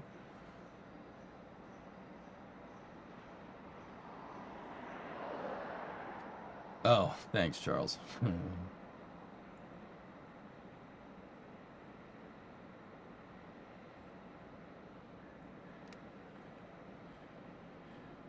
So, yeah, that's, yeah,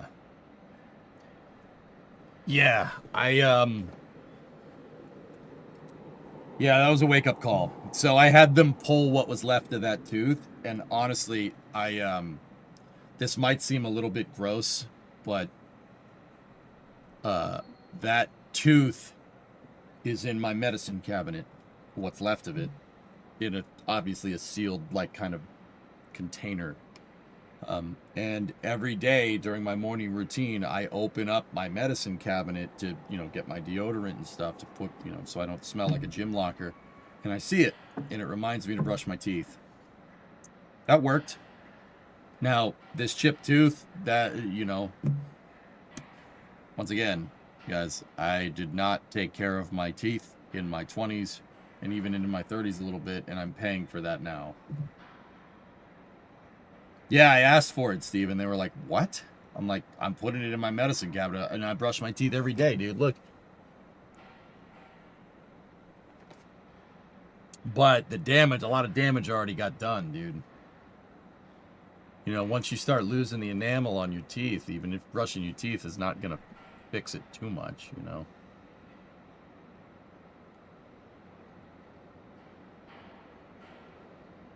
Yeah, DH, yeah. They had to get the swelling down, and then they had to drain it, and it's just, it was terrible.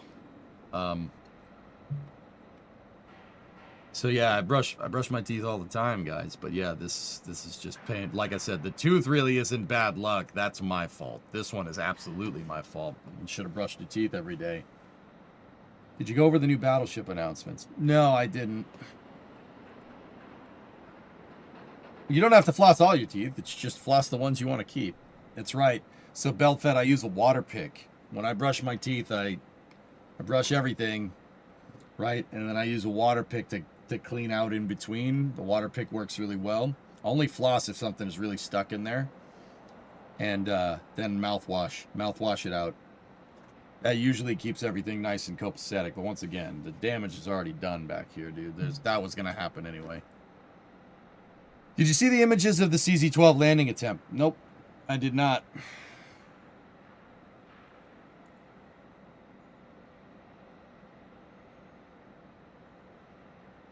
So I have a water pick, Vin. It's like a squirt gun that shoots out high pressurized water, and if you can floss with it. It doesn't replace it completely, but it works pretty damn well. And it's quick, just and then you're done. What could have happened? With what?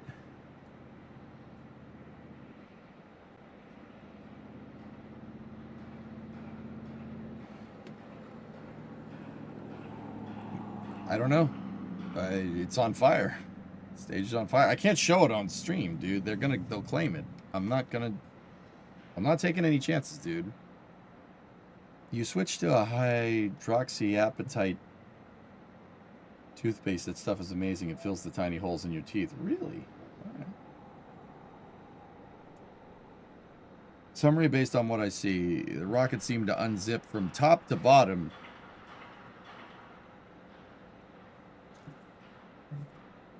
Oh well. Let me see. Let me see what Long March 12 is. Hold on. Discovery, go at throttle up.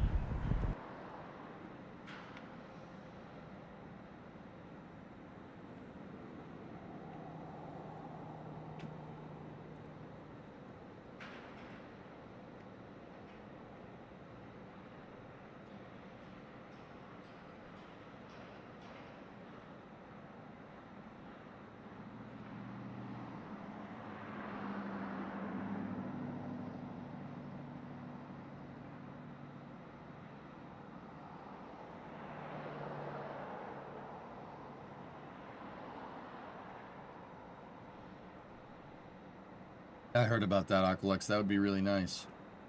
Hey, MacB, 59-month resub. Thank you.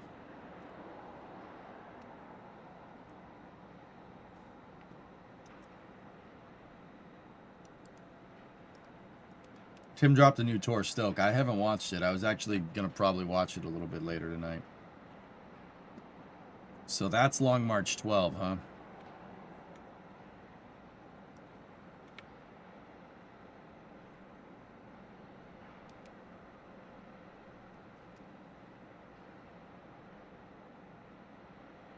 Alright, I'm only going to show it for a second, dudes, because, yeah, who knows?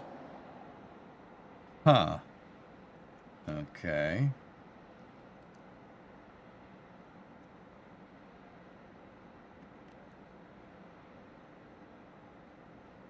I don't think it's a Falcon 9 ripoff so much, guys. I don't think it is. I do believe that rocket has 4 nozzles.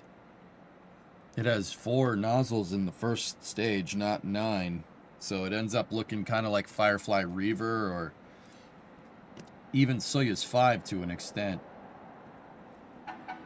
I think China is very much learning that you can't just attach grid fins and landing legs to a stage and then expect to get it back. Yeah, that seems to be what's going on over there. But that's not to say that they couldn't learn. Jog the VOD. It's fine, dude.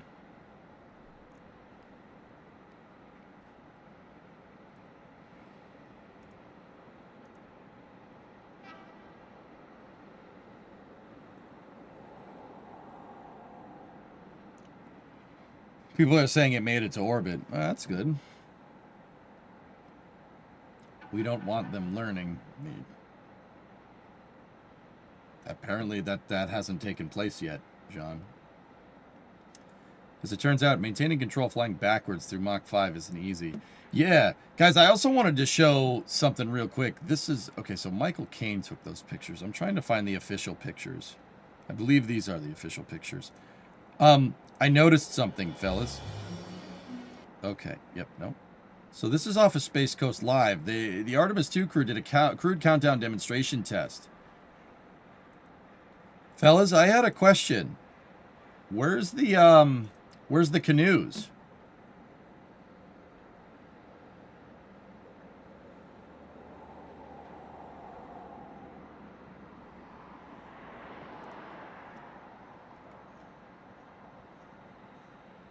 I link the official pics in the Discord to you in Discord DM.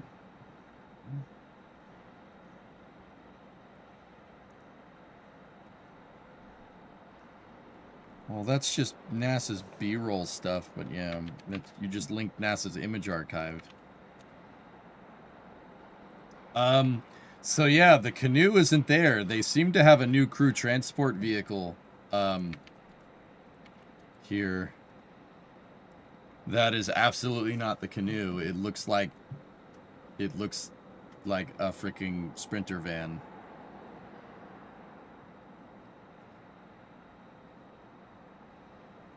A Mercedes.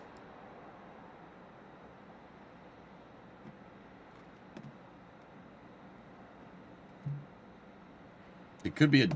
Fellas, it could be a Dodge Sprinter van. I do believe that's an Airstream. I think that's an Airstream trailer. Or an Airstream RV. Here, let me show you another picture. That looks a lot like what Starliner has.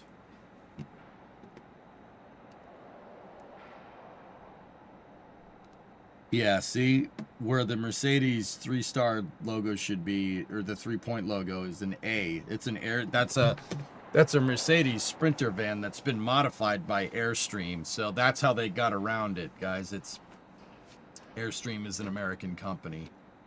Nothing wrong with Sprinters. Deadbringer, I didn't say that there was, dude. I'll be honest with you, bro. I don't think Sprinter van when I think astronauts going to the moon. I'm sorry.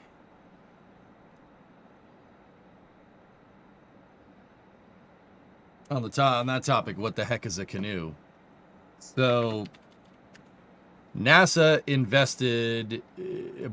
procured vehicles for Artemis 1 from a electric vehicle startup called the Canoe.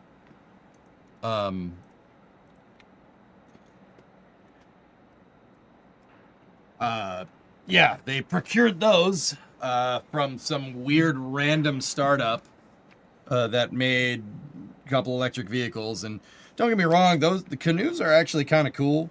I don't necessarily mind them. So what Canoe's business model was to make a skateboard. What is in automotive technology? What a skateboard is just basically make one chassis and then you could put whatever you want on it. It's not a bad idea. They just had some real problems scaling, and then they weren't able to scale at all, and they went bankrupt. And that's why NASA has the Sprinter van now.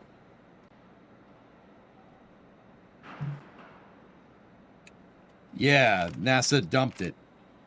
Fellas, you know, I'll be honest with you. You're gonna buy an Airstream. You're gonna buy a freaking specialized Airstream trailer.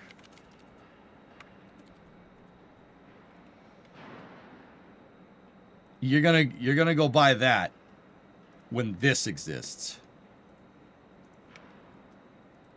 When this exists, you're gonna buy that. This is a thing. There's hundreds of thousands of them. Yeah, no. Let's buy an Airstream instead. Let's buy a $200,000 Airstream. Okay. I mean, you know, I'm just putting it out there, homies. That's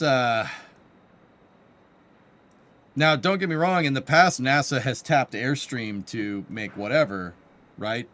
Like Airstream made the shuttle crew transport vehicle, and yeah, there was an Airstream 310. Now, but dude, there's hundreds of thousands of those Rivian vans. You know, NASA bought the canoe. They procured those canoes because they wanted electric vehicles, because electric vehicles are the future. Yet they went back to a diesel-powered Sprinter van made by Airstream. Who is in charge of procurement here? Can we slap them, please? What did they use for the shuttle? They used an Airstream 310. Really, really cool vehicle. Here. Airstream 310s are a classic, dude. It's a caravan, Geeson, but look at this thing. Oh, hell yeah, dude. Oh, hell yeah. That's sick, man. What was the one from Gemini? Guys, they basically, so they used RVs for Apollo. They used a modified RV, so it's not out of the realm of possibility. Like, that's right. NASA won't use canoes. NASA switches to Boeing for Artemis astronaut transport vans after Canoe goes bankrupt. Yep. These fully electric vans were supposed to be environmentally friendly and would not produce emissions, as they would take Artemis astronauts to the Space Launch System rocket that goes to the moon. According to the contract, it cost NASA $147,000 for 3 vehicles. They filed for bankruptcy a year ago.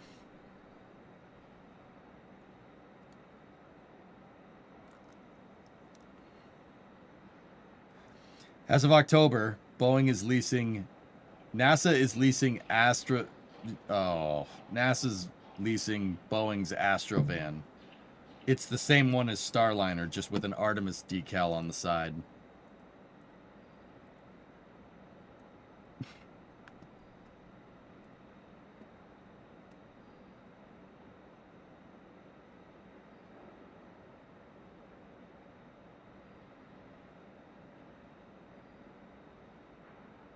What happened to the 310s from the shuttle program? They're in museums. Well, it's not like it was being used. Bro, do they even think about this stuff? Bill, do they even think about this? Like, that's the best you could come up with? That's just, oh, let's just use Starliners? That's it. That's it?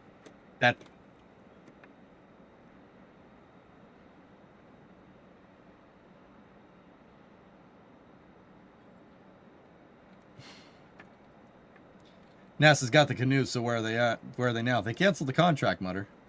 It's paying 150 G's for 3 of them. Canceled the contract because Canoe went out of business.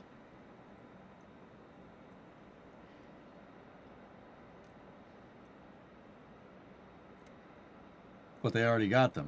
They cited maintenance costs for canceling the contract and then just leased Starliner's transport vehicle.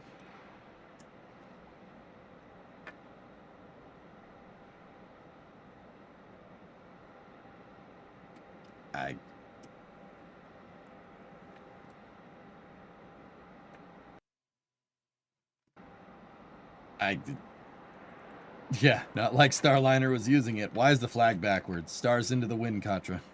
Always. If the flag is on a vehicle, the stars always point towards the front of the vehicle, no matter what side the flag is on. The idea is that if it was a sailing ship, and you were looking at that sailing ship from the starboard side, the stars would be into the wind. That's flag code, baby. That's why the flag's backwards. It's not like Starliner is that busy. Yeah.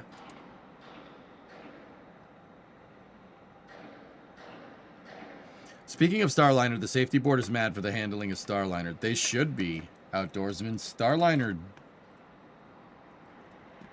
Dude, I can't prove it.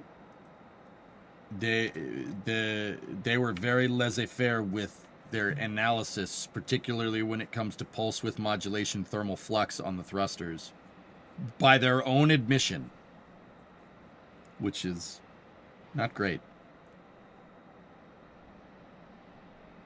Going the other way would be showing retreat. We always advance. We're not retreating. We're just advancing in a different direction, man. That's right.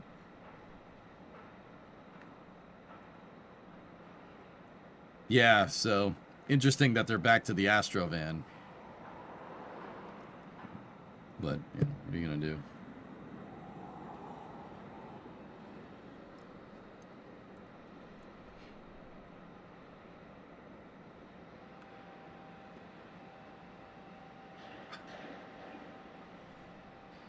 Again. But yeah.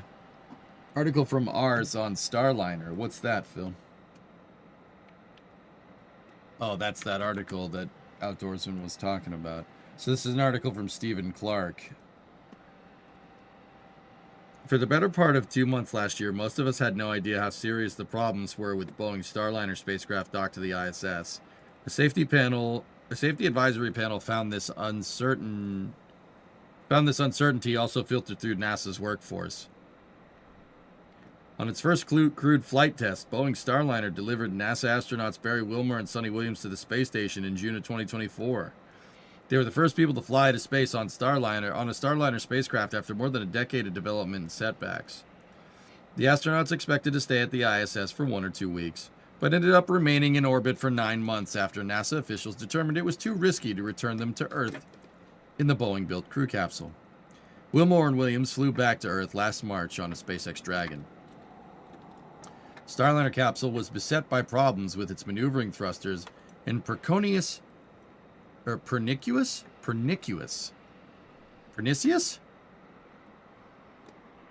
Stephen Clark's going way into the thesaurus here. Yeah, helium leaks on its 27-hour trip from the pad to the ISS. Pernicious? Bless you. For a short time, Starliner Commander Wilmore lost his ability to control the movements of a spacecraft as it moved in for docking to the space station in June of 2024. Engineers determined that some of the thrusters were overheating and eventually recovered most of their function, allowing Starliner to dock with the ISS. There was concern in real time that without the recovery of some control, neither a docking nor a deorbit could be controllable, and that could have led to the loss of vehicle and crew, said Charlie Precourt, a former space shuttle commander and now member of NASA's Aerospace Safety Advisory Panel. Hey, Charlie Precourt's from my neck of the woods, dude. He's from Boston. You can look it up. Pretty cool. Given the severity of this anomaly, NASA wisely and correctly used the safe haven of the ISS to conduct testing and engineering on the ground to analyze the various recovery options. Okay, we know what happened. But, let me see. Nice hat. Hey, Yule, what's up, man?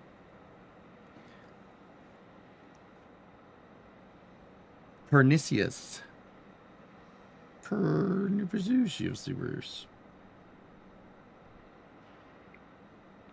Pernicious. Ooh. Got a lot of languagers in chat. No, thank you. I could not say that word. My brain is just absolutely fried right now, guys. Throughout that summer, managers from NASA and Boeing repeatedly stated that the spacecraft was safe to bring Wilmore and Williams home if the station needed to be evacuated in an emergency, but officials on the ground ordered extensive testing to understand the root of the problems. Buried behind the headlines, there was a real chance NASA managers would decide, as they ultimately did, to not put astronauts on Boeing's crew capsule when it was time to depart the ISS. Precourt said officials from Boeing and NASA's Commercial Crew Program, which oversees the agency's Starliner contract, were signaling return on Starliner was the expected outcome.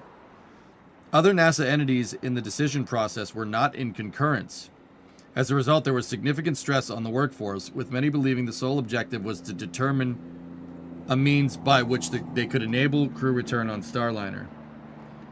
It would have been better, Precourt and other panel members said Friday, if NASA made a formal declaration of an in-flight mishap or high-visibility close call soon after Starliner's spacecraft troubled rendezvous with the ISS. Such a declaration would have elevated responsibility for investigating to NASA's safety office. Got to read the Precourt quotes in Southie. Yeah, jeez. The ASAP, he doesn't talk like that, dude. He talks like me, believe it or not. I'm just saying, he doesn't have the accent. We're from the suburbs, dude. We only have a hint. Just a little hint. Just a little hint. The ASAP finding is the lack of a declared in-flight mishap or high-visibility close call contributed to an extensive, excessive period of time where risk ownership and the decision-making authority were unclear. Yeah. You guys remember when in talking about Orion's heat shield, how NASA doesn't follow their own rules and that could be an issue? Interesting. That's weird. Yeah, that's really strange. NASA procedural requirements stipulate that the agency should declare a mishap in the event of an injury, destruction of property, or mission failure. A high-visibility close call is an incident senior NASA leaders judge to possess a high degree of programmatic impact or public media or political interest, including but are not limited to mishaps and close calls that impact flight hardware, flight software, or completion of critical mission milestones. This is familiar territory with the Starliner program. NASA declared a high-visibility close call before Starliner's first unpiloted test flight after it failed to reach the space station in 2019. Before then, NASA used the designation after the near drowning of astronaut Luca Parmentarno on a spacewalk in 2013. Yep, I remember that. The designation formally initiates an internal process within NASA Safety Office to launch an investigation and serves as a way to document and retain lessons learned for future programs. Procedurally, investigation reports are tied to anomaly declaration, so they gain an official status in NASA records, Precourt said. Certainly, this particular anomaly deserves to be right up front and center for quite some time. Could almost say you were prescient. Sure. Invoking the designation also ensures an independent investigation detached from the teams involved in the incident itself, according to retired Air Force Lieutenant General Susan Helms, chair of the safety panel. I think are advocates of safety investigation best practices, and that is clearly one of the top best practices. I'm sorry, what happened with Luca? His spacesuit started leaking water inside of it, Flippers, in 2013. He almost drowned in space. Like, they were like, oh, frick, you need to come back inside, like, right now. Stop what you're doing, drop all your tools, get back to the airlock right now. Yeah, good times.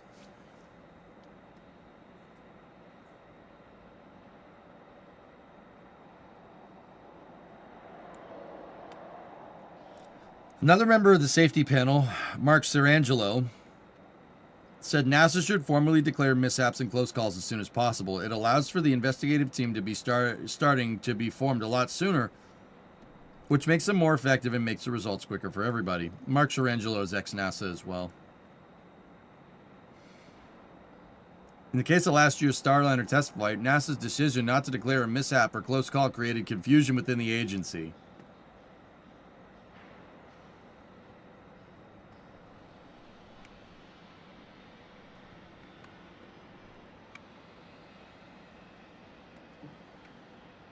A few weeks into Starliner's test flight last year, manager at NASA's Commercial Crew Program, Steve Stitch, told reporters the agency's plan was to continue to return on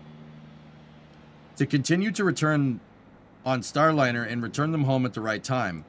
Mark Nappy, then Boeing Starliner program manager, regularly appeared to downplay the seriousness of the thruster issues during press conferences through Starliner's nearly 3-month mission. Specifically, there's significant difference philosophically between we will work toward providing the Starliner safe for crew return versus a philosophy of Starliner's no-go for return. And their primary path is on an alternative vehicle such as Dragon or Soyuz, until we learn how to ensure the on-orbit failures won't occur on the re-entry with Starliner. That's a sentence, dude.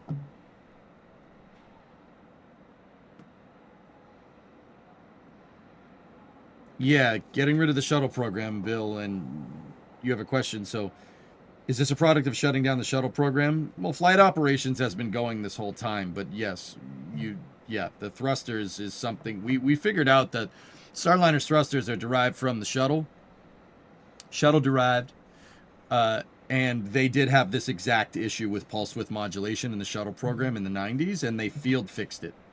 So, i.e., getting rid of the people that got those thrusters working. They stopped working for NASA like long ago. The latter would have been the more appropriate direction. However, there were many stakeholders that believed the direction of bringing them back down on Starliner was the best approach. This ambiguity continued through the summer months while engineers and managers pursued multiple test protocols in the Starliner propulsion systems, undoubtedly affecting the workforce. After months of testing and analysis, NASA officials were unsure if the thruster problems would recur on Starliner's flight home. They decided in August 2024 to return the spacecraft to the ground without the astronauts, and the capsule safely landed in New Mexico the following month. The next Starliner will carry only cargo to the ISS. The safety panel recommended that NASA review its criteria and process to ensure the language is unambiguous in requiring the agency to declare an in-flight mishap or a high-visibility close call for any event involving NASA personnel that leads to an impact on crew safety. What a cluster frick, dude.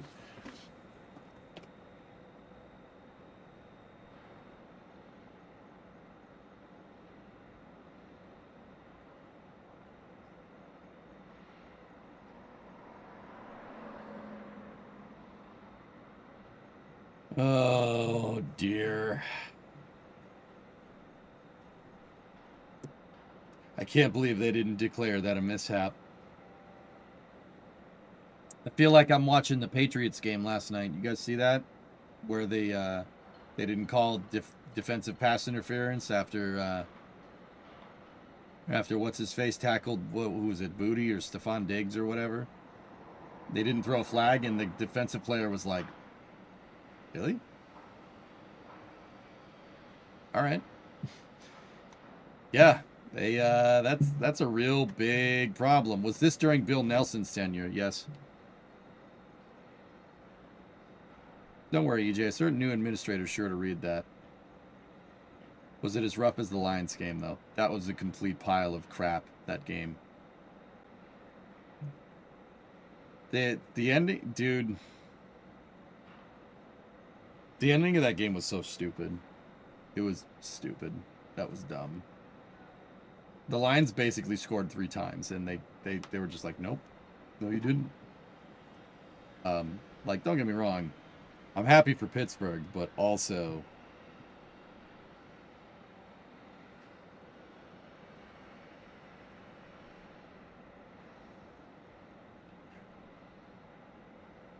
DK punching that guy was great. Bro, you punched a fan. How did he not get suspended? I'm confused. That was Aaron looking out for his home. I don't know. Whatever. Needs to sleep at the wheel spoiled? Yeah, I don't know, man. You know what, dude? As screwed up as that sounds, I would have made that same call. I would have just had them come down on Dragon.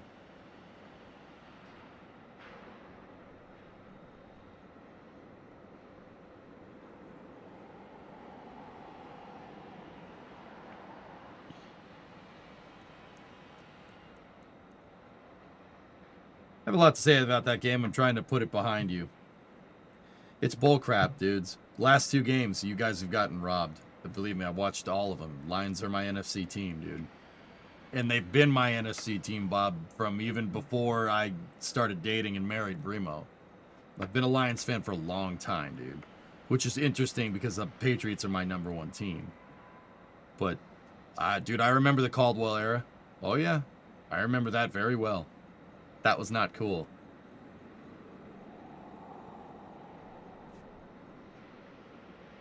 The Lions got beat by Aaron Rodgers. Nah, they got beaten by the referees. And Aaron Rodgers happened to be there. And guys, I know the refs, like, dude, I always say if you lose a game from one bad call, you probably deserve to lose in the first place. But also at the same time, one bad call is one thing. How about 3?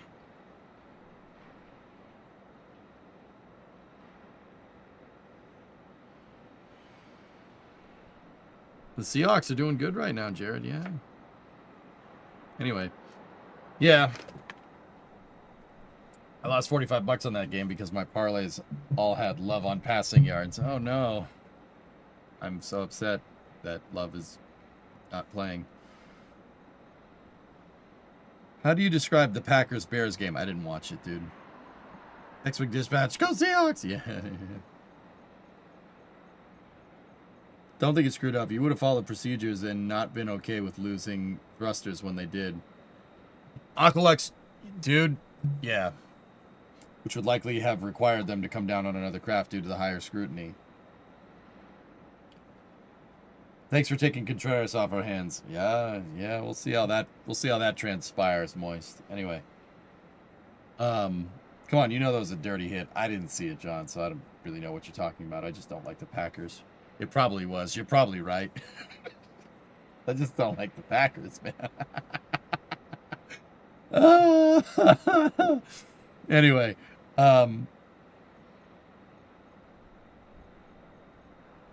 yeah, spoiled. It was pretty bad. Like, you know what, man? The honest truth. Did the Lions run a pick play on that last drive? Yeah. Oh yeah. They picked Sla.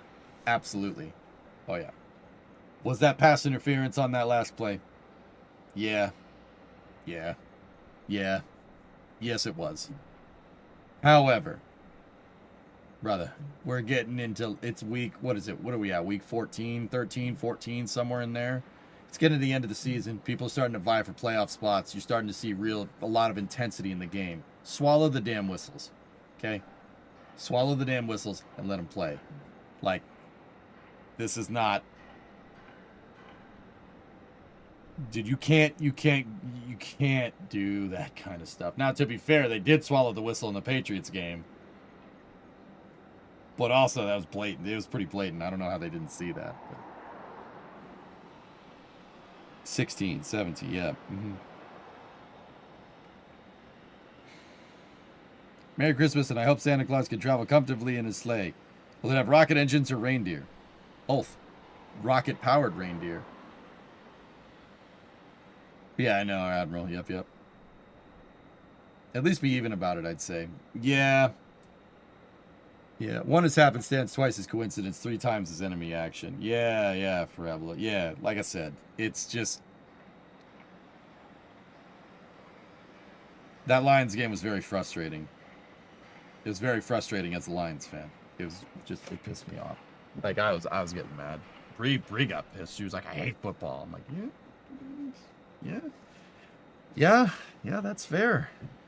Lions got to win out, dude, and Green Bay's got to lose for them to make playoffs. They really got to put their heads in the game. Now, on the other hand, the Patriots clinched playoff berth. First time in like 5 years. Primo's like, I still hate football for what it's worth. I have not seen the Stoke tour yet, Javine.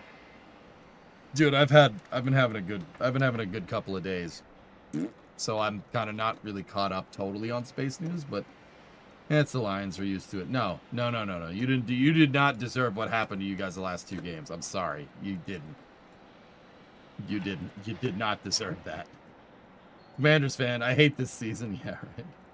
Rocket-powered reindeer, I guess they're angled outwards like an ISV to avoid blasting the crew module. Yeah, of course. No. The reindeers, so let's be real. The reindeers most likely have RCS on them, right? Because you got to think about it. You got to think about where are all the presents. The presents are on the sleigh with a gigantic overweight man.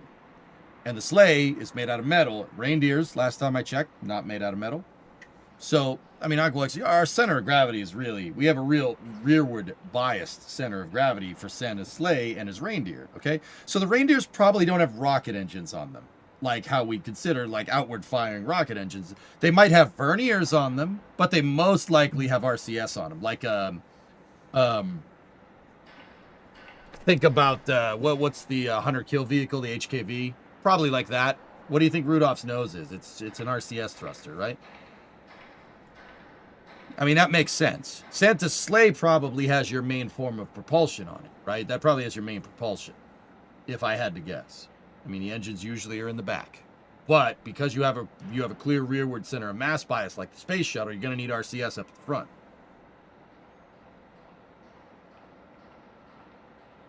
It's a radome, not a thruster. Okay, so the thruster's got to be in the antlers then. That's why all the antlers point in all different directions, because those are thrusters, so they can... I mean, it makes sense. Actually, it's an FAA required beacon. Yeah, that's right. Yeah, that's true.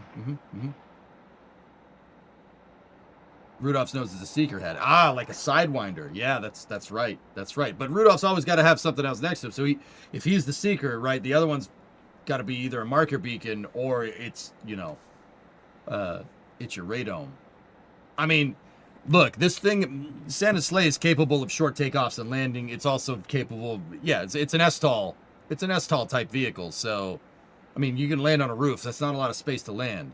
So, it's STOL, so it's got to have a downward-facing radar somewhere. It's got to be on the head reindeer, or at least on the reindeer's belly, like maybe in the harness or something. I am not doing that, Bill. I'm not building that. Won't you guide my sleigh tonight? That's right. That's right. That's right. That's a good point. That's a good point. Santa takeoff and landing. No, it's a short takeoff and landing vehicle. STOL and hypersonic capable. It really is a very well engineered machine, to be honest with you. Ohio State put Michigan down this year. No matter what else happens, I'm a happy camper football wise.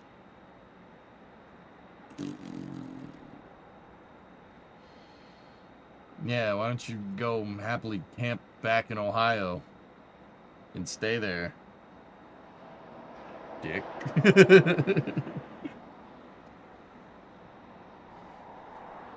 I think the radar altimeter is in the reindeers. Okay. All right, Dan. Yeah, that's probably right. It's actually sugar rocket based. That's why there's cookies at each. Oh, well, glucose, you can get energy from that. My guess, Smirks, is that it's probably a Mr. Fusion, right? It's probably Mr. Fusion. You know, I need fuel. And it's probably using some type of electric propulsion system, probably nuclear powered. I mean, because Mr. Fusion. You know, we always see Santa going by on the sleigh. You never see what's in the sleigh. You could have a flux capacitor in there for all we know. Just saying.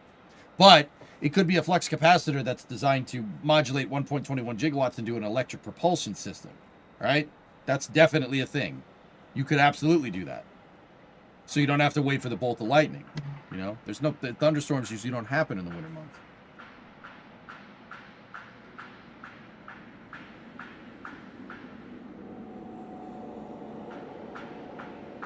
I mean, it makes sense, dude. I mean, there's probably a reason why Jared Isaacman wants to do nuclear propulsion so much, right? Like, he wants to tap Santa's sleigh for a spacecraft. That makes this perfect sense to me. I'm in Ohio right now, unfortunately. Flew back home for Christmas with the family. Yeah. And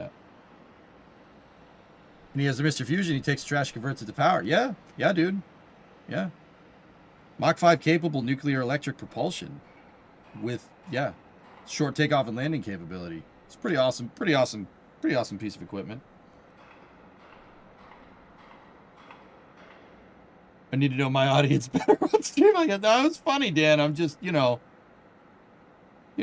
just in case there's little ones watching. That's elf work for you. Man, they're good. I thought Kelly Johnson was good. Elfie Johnson is way better.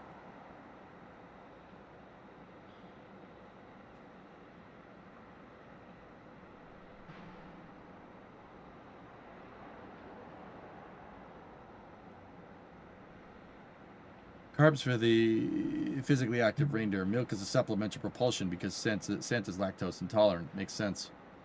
It has to be a Mr. Fusion. There's a time dilation part of the equation.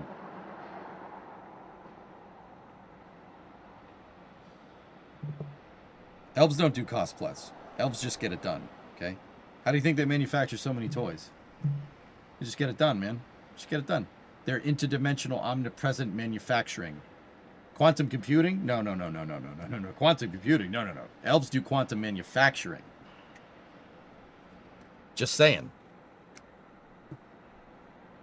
What radar systems are we talking about on Rudolph? We know if there's a TCAS. I don't know, but it's got to be some type of...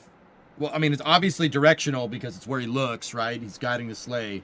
I'm thinking it's a missile head, like on a Sidewinder missile. That's got to be what's there. Yeah, quantum storage as well. Quantum storage, quantum manufacturing. We're talking interdimensional assembly lines.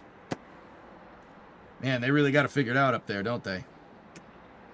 LiDAR? I don't think Rudolph is using LiDAR, man.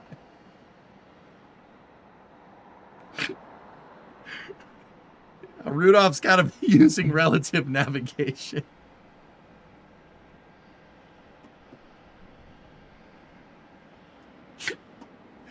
I'm not trying to open up that can of worms, man. You just reminded me of it. It's clearly LiDAR with the nose. Yeah, probably. They should switch to relative navigation. Relative navigation is the future. He has eyes. Yeah, right.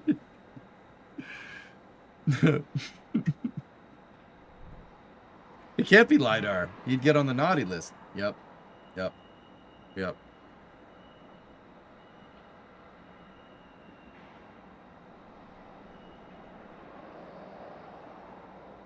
Elves are masters of international industrial espionage, and they don't believe in intellectual property either.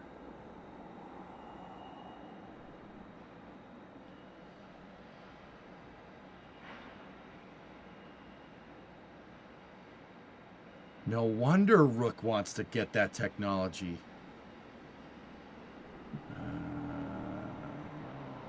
What if every time Santa leaves a certain area, he uses a flux capacitor to travel back in time a little bit, and that's how he gets the whole planet done in one night?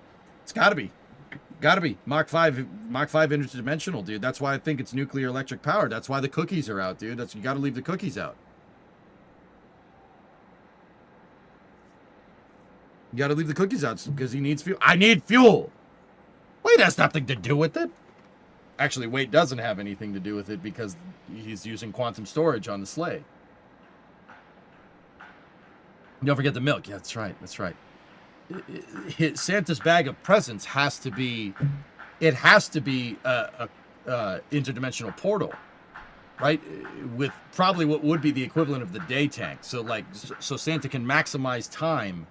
He maximizes time in the air. Because think about it, you got to get this done in 24 hours, right? Hey, Cheeto, 71-month resub. It's got to get done in 24 hours. So the bag of presents is probably a link back to the North Pole. And the elves are probably manufacturing just-in-time manufacture. Holy shnikes, we figured it out. Just-in-time quantum manufacturing through an interdimensional portal into the bag of presents. So when Santa's flying between going from house to house, right? They tee up the next stuff and put it in the bag so he can get out of the sleigh and he's ready to go. And then when he gets back to the sleigh after delivering the presents, after coming down the chimney, delivering the presents, he puts the bag back in the sleigh, tee it up with the next house. Genius. It's a dimensional depot from Satisfactory. That's how he's rolling, dude. Yeah. Yep. Zero storage cost, man. Damn. That's what I'm saying, Smirks. The Santa's bag of presents has to be like the equivalent of a day tank, but for presents. And inside the sleigh, it has to be an interdimensional portal. He's got to be able to hook the presents bag back up to the North Pole so they can get presents. I mean, it makes perfect sense, dude. Doesn't explain how he fits in the chimney.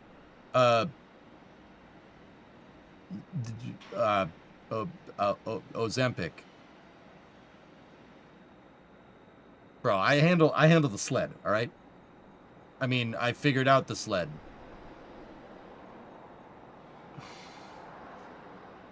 Ant-Man style, that's a good point. Where do you think they got the ideas? Stan Lee knows. He knew.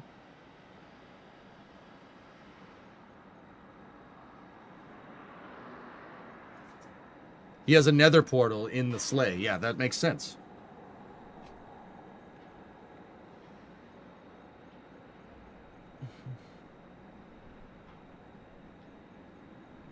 Kashiwazaki Kariwa's reactors have been restarted. Cool.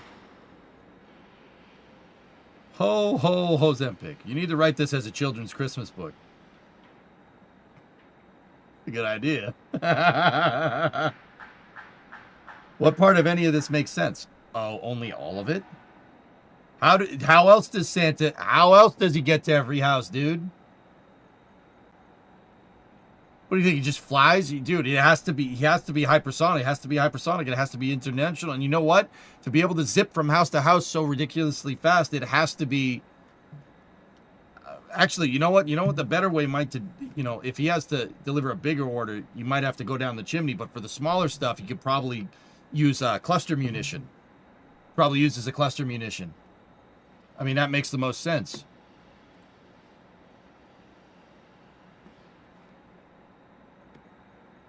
It's obviously alien technology. Not alien technology. You've got to use cluster...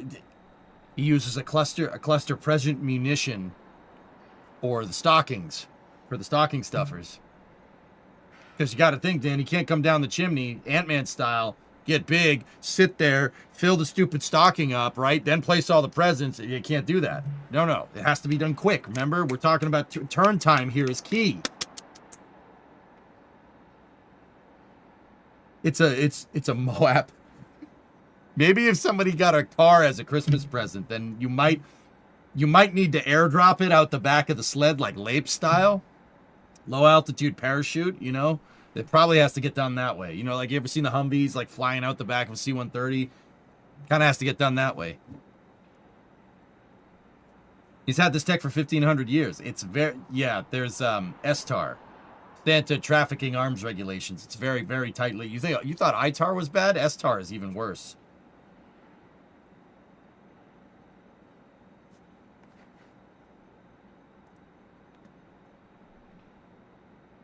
Yeah, I see it, Hellfish. Yep. Or he has a bunch of elves with him. Yeah, he might. But the elves need to work on the manufacturing side of things, dude. Think of it like the Oompa Loompas in Willy Wonka. Oompa Loompas don't run the place, all right? They work on the shop floor. The elves are on the shop floor. Santa's doing the missions. Star, you mean? Yeah. Santa trafficking arms regulations. Yeah, if this technology got out, somebody else might be able to steal presents. We don't want that. We don't want none of that. Why not just use an interdimensional present nuclear munition? Well, he's got to go to each house. That's the thing. There's some pretty high stakeholder expectations for the sleigh here. You know what? We should discuss this more tomorrow. But he has some sort of rapid dragon on the sleigh. Yeah, it's possible.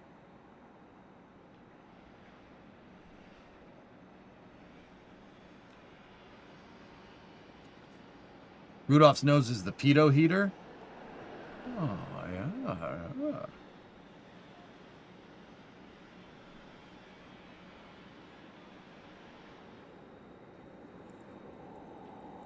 Santa's using air-to-air refueling. He doesn't need air-to-air refuel if he's using the cookies for fusion power. I mean, that's the other thing, guys. He's got to be able to go from house to house. That's going to require an insane amount of delta V. You need a huge impulse to do something like that. So yeah, you got to be. I mean, How much energy does a chocolate chip cookie have? We gotta figure this out.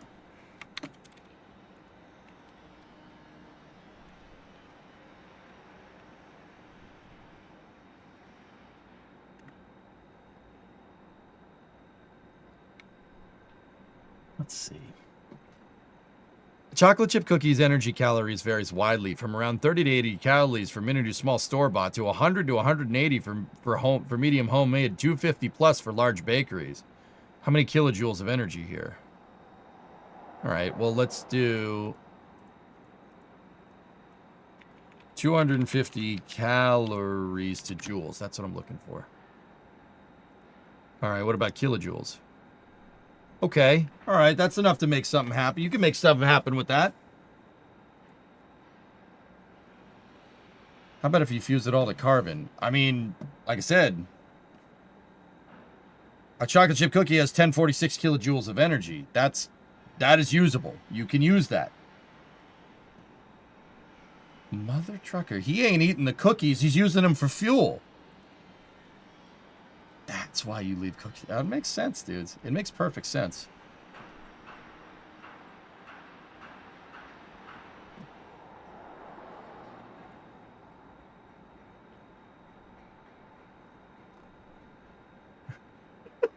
What is this?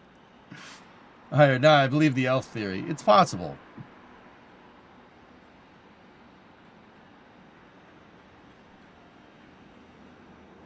What if Tori leaving is related to Santa? I mean, I don't know if Tori Bruno took a job for Santa, dude. I don't think he took a job for Santa, but he may have. Maybe he didn't want to work on Golden Dome. Maybe he wanted to work on Rudolph Dome or something. You know? Did you ever finish your big spaceship in Satisfactory? No. No, I didn't. Milk is just adding more weight. Well, the milk is the cooling system, Mock Diamonds. It's got to be. It's got to be the cooling system. Or he could just be thirsty. Either one. I'm still betting on the CL1201 idea. Well, you're not going to need the CL1201. You're not going to need something that big when you have quantum manufacturing and quantum movement, right? But Santa has to be there. He has to be at every single house. The only way you're going to do that is... The only way... I mean, the elves might... He might dispatch Elf Team 6 just to get in there, to get every present, like, locally. Santa might be, you know, working like an AWACS almost. An airborne warning and control system. You know, the flying planes with the radar dish on the top. He could be, you know... the sleigh could be flying proximity operations, and the elves could be. I mean, it's possible. It's possible.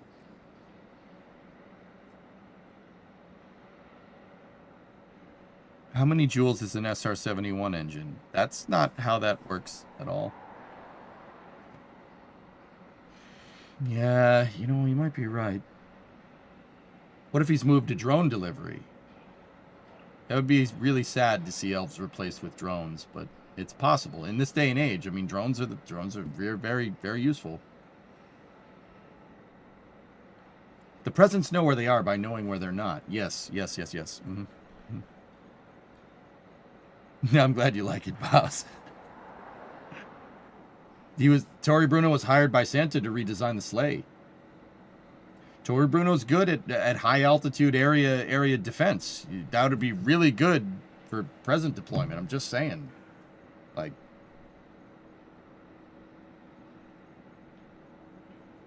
Bill, you vaguely recall an old solid propellant recipe for amateur rockets that was sugar and sulfur? Not something published on the net today because cooking the stuff was dangerous. Yeah.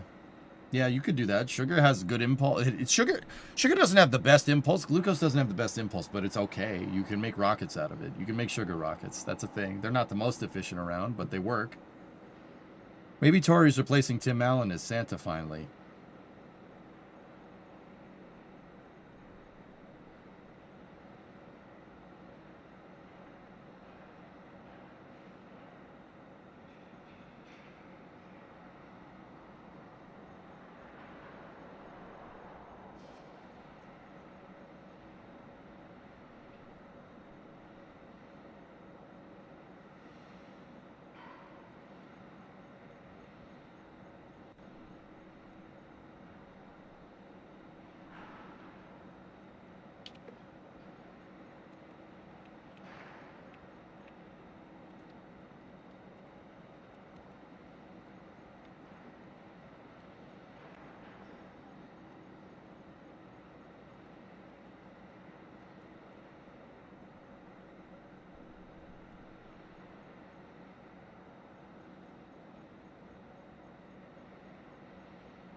Yeah, we should put this out into the Aether and see what happens.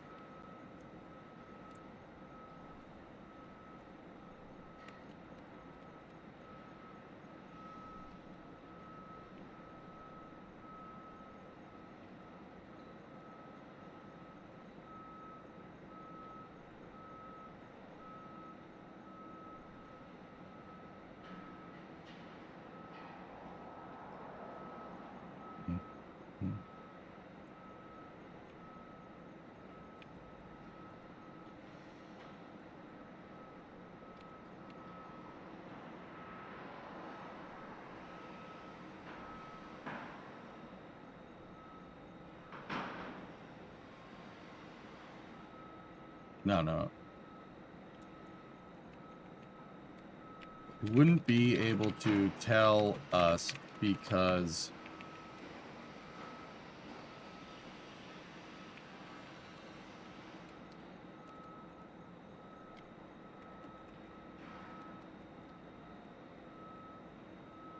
can't spell trafficking right, idiot.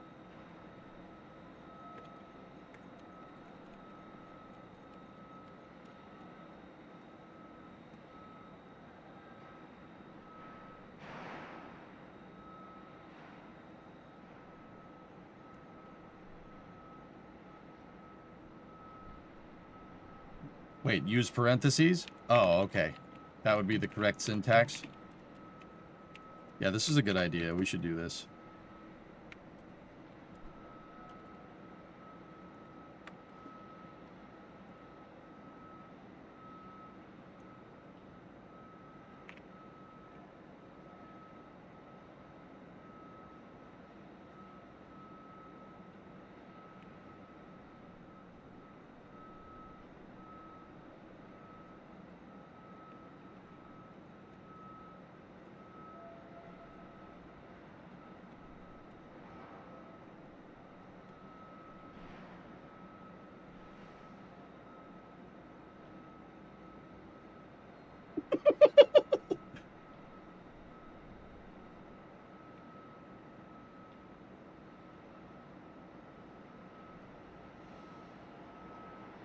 I hope you get a facepalm from it.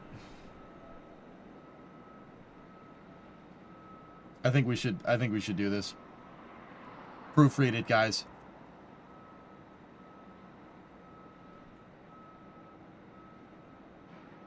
Oh, didn't say it right. No, that doesn't... See, I don't like this part.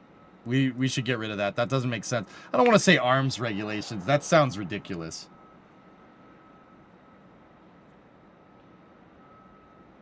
We should just keep it short and sweet.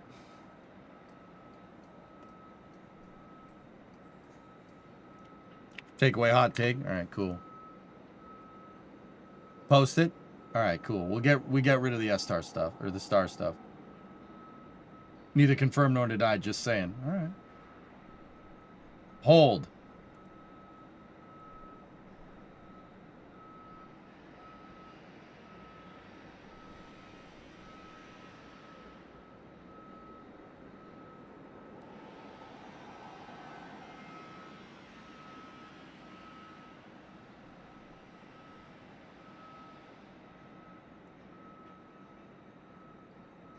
We gotta craft this. This tweet has to be perfect.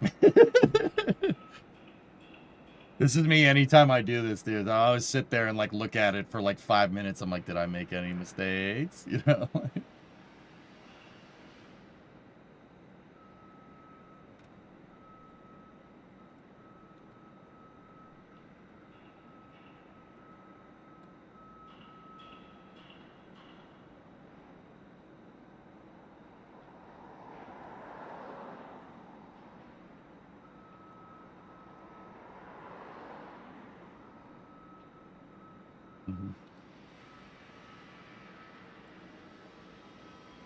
Here, how about he wouldn't be able to tell us because this is a top secret project.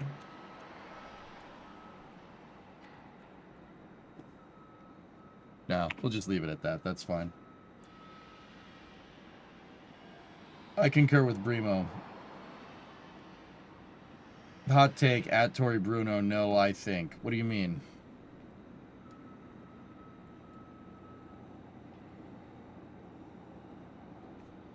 Just leave off the parentheses. Okay, cool. Remove, I think.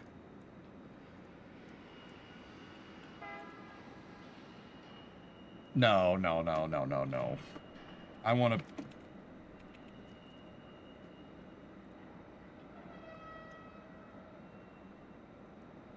No, we shouldn't do that. I don't want to do that like that, Bree. No.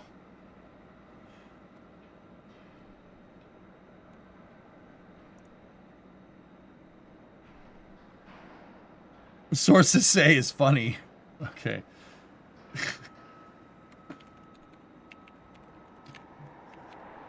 Yeah, anybody that knows me know I wouldn't do that, so yeah, okay.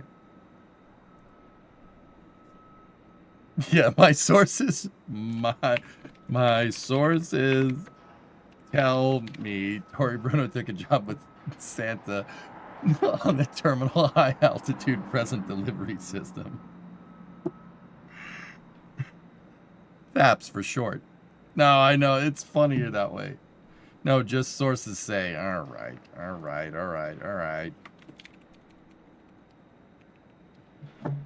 Fine. All right. Brimo, are we good?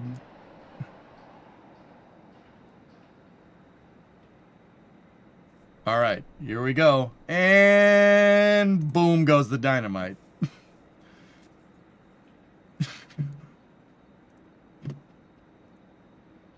Let's put that one out. Let's put that one out into the aether. Let's see what happens.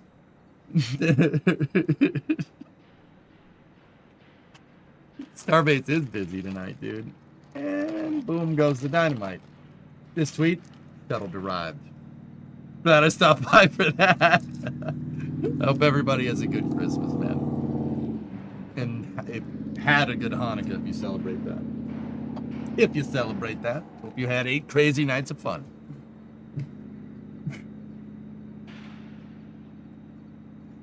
You know he's gonna see this and he's gonna be like, oh, that guy. It's like that scene in Ace Ventura, like the beginning of the second Ace Ventura movie. We are all one here. He bends over and speaks from his rear. Oh, him. Oh, that guy, yeah.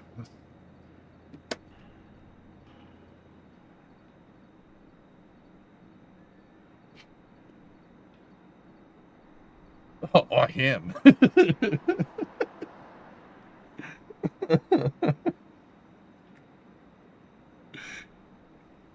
You need to tell Ryan Caden to make a Breaking Space episode from this week. Do you want me to crap post in the NSF Discord? I'll do it.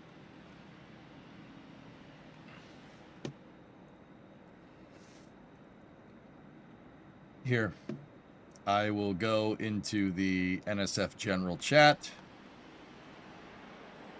Hey guys, I have a hot take on Tori Bruno's new job.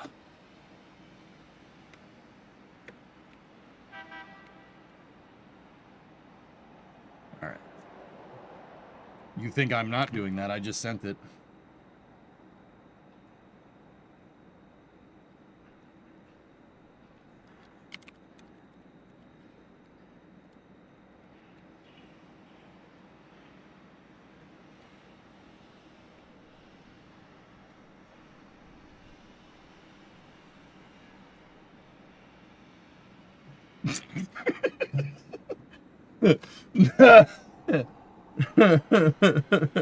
That's autocorrect, Bree.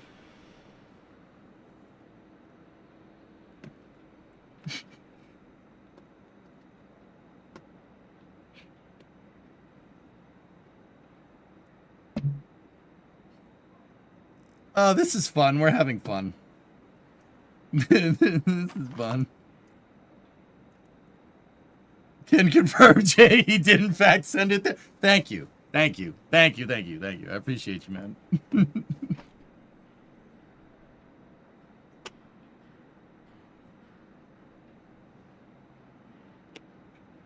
It's hey, we don't know. That's part of being a journalist. You know, you put it out into the ether, and then somebody tells you, "No, that's not correct. He's working here," and then boom, we figured it out. Just saying.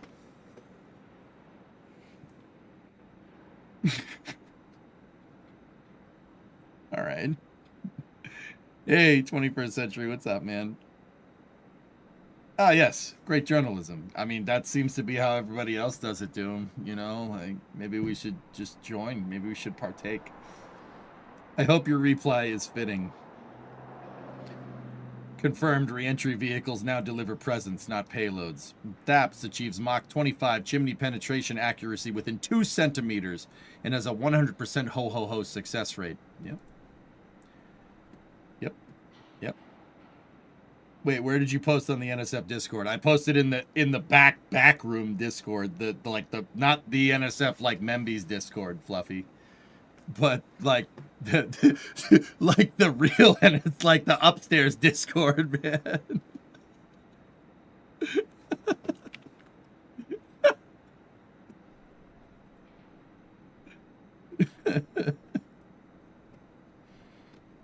Oh, him.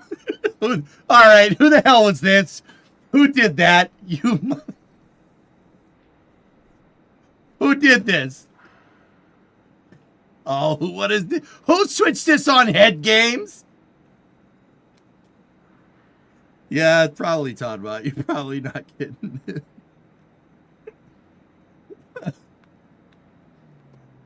Oh. Oh.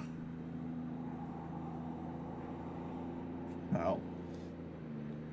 All right.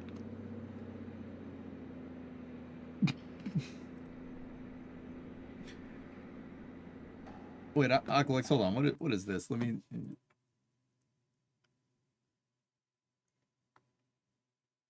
That is a dang shame. You know what, dude? We might be able to get away with just showing video of that, Aqualex. Here, how about this? You guys can imagine. We got to turn off the canard capture there. Rocking around your Christmas tree, have some Christmas with some Christmas lights. Oh, yeah. Yeah. We got what do we got? A split bumper Camaro? Hell yeah. Actually, it's not a split bumper, but it still is a nice one. Yeah. Yeah, I like that. Yeah, that's pretty sweet. That's how we all should decorate Christmas trees, man. That's how we all should do it. It should just, yeah, no, it should just go like that.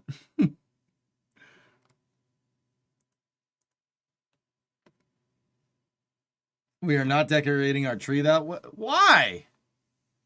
My living room might not agree with that. Why would you do donuts in your living room?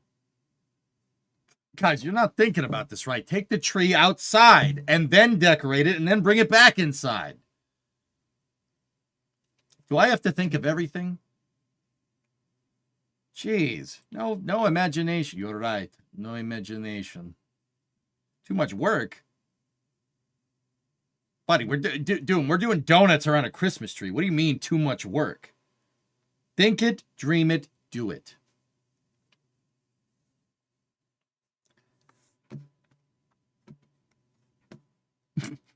You'll see how that tweet's doing. Tankleberg, you dick. We need to start a THAP hashtag just so the discussion can start trending. Oh no. Reads Math. What's up, EJ? I missed you, man. I took a little break from social media for a couple of years to work on myself. I used to watch your KSP streams all the time. Glad things are going well for you. I mean, they're not right now, Reed, but you know, your boy will bounce back. Yeah, no, I'm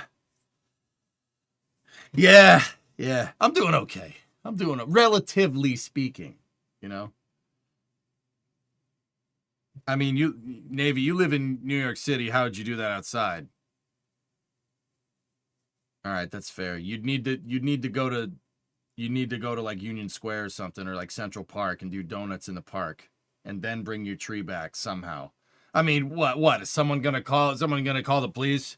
Someone gonna give you a noise complaint? Last time I was in New York City, people were revving their engines up and down 10th Avenue until like 5 a.m. Just saying, no one's gonna call. Oh, it's too loud. No, that doesn't happen. What am I missing? A little update. Last couple of months haven't been good for you, boy, Reed, but I'm doing okay. I'm doing okay relatively. But I'm here, and I still play KSP.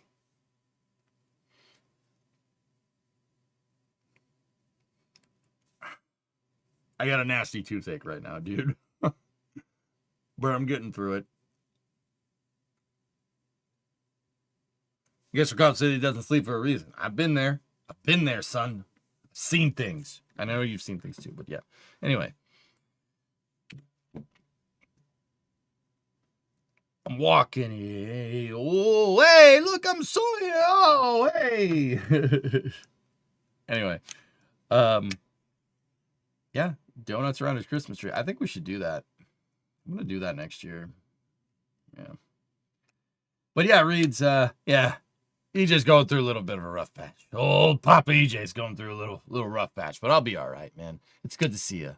Thanks for coming back, dude. It means a lot to me. I'm in serious talk for a second. What's the stream schedule like this week?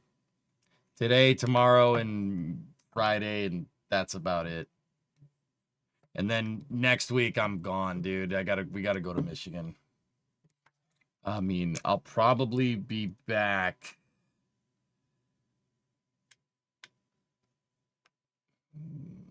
Maybe Friday. Maybe. We might be back for New Year's Eve, in which case I'll probably pop in here with a case of beer and go. What about Wednesday? Yeah, I might be in here on Wednesday. I think like on Wednesday, on Christmas Eve, maybe we could come out here and do some car work in the morning, maybe. When KSA? When there's a little more into it. New Year's Eve bash. I don't know whether, guy. If we did do that, it would maybe.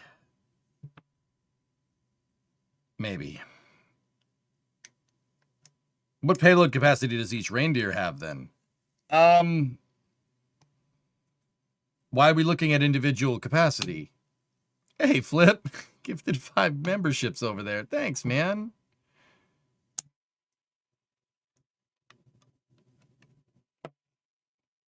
I would love to, Weather Guy, but I don't want to do what I did last week and, waste anybody's time. Yeah, the first stream I want to do when I'm back is the state of the stream. I'm really trying to flesh out plans for,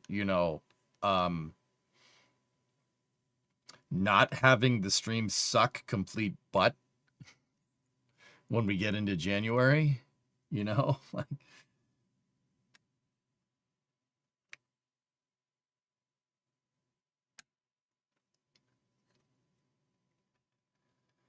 You got 666 mashes left, so I'm down to party on New Year's. Yeah. Yeah, guys, like month-long My Winter Car. Yeah, who did that? Who linked this? What is this? If there's a Topless Gun put a freaking VIN decoder. Why does he have a VIN decoder?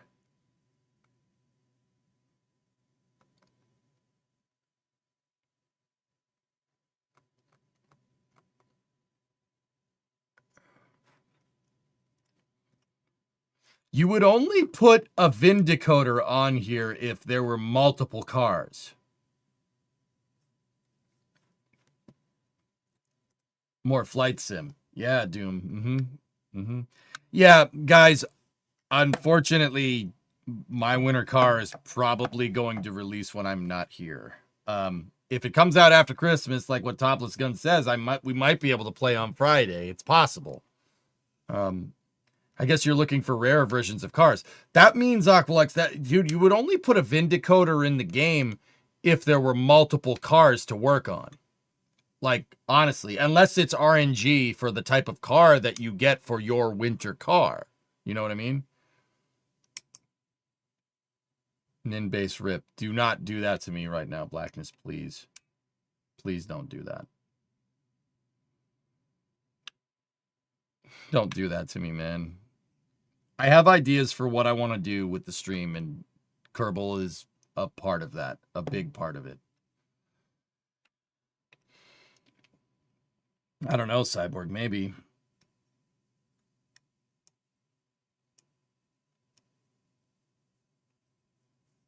Yeah, Outdoorsman, I don't know. We'll see.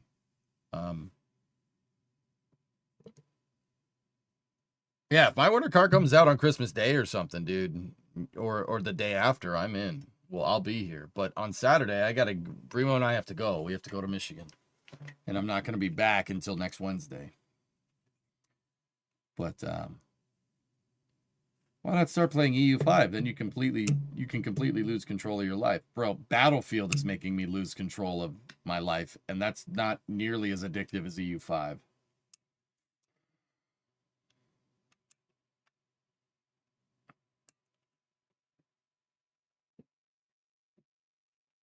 Yeah, I want to tone down the Battlefield play here.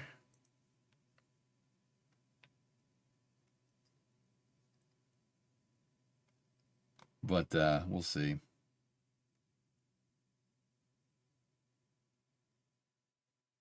Okay, Dan. Yeah.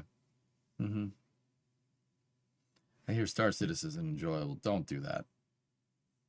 Car streams.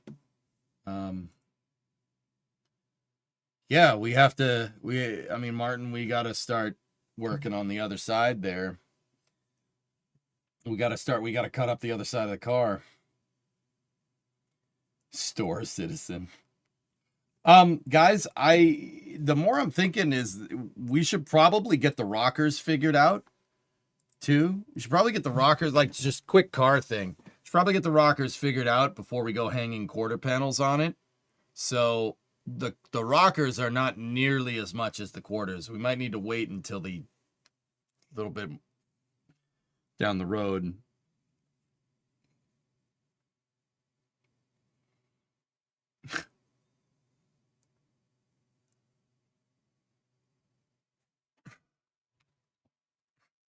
Hang on one second.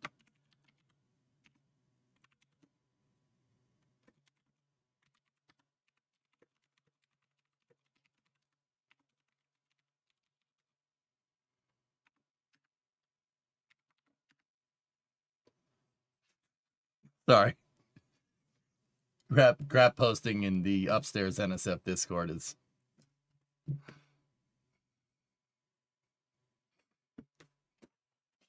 All right. That's working. How's the front suspension? Front suspension's okay. But yeah, it probably, like, guys, what I'm thinking is because the quarter panel is such a big line item, maybe just do everything else and then hang the quarter panels last, you know?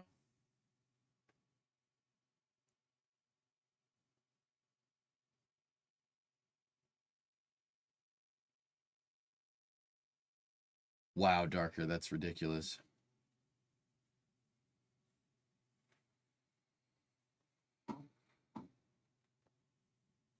Don't worry about it, Outdoorsman. It's fine. It's fine.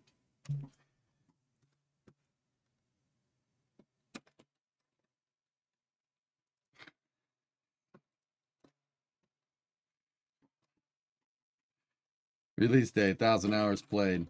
Anyway, McCheeto had a 71-monther in there. That was 36 minutes ago. Sorry I missed it, MC. But, yeah.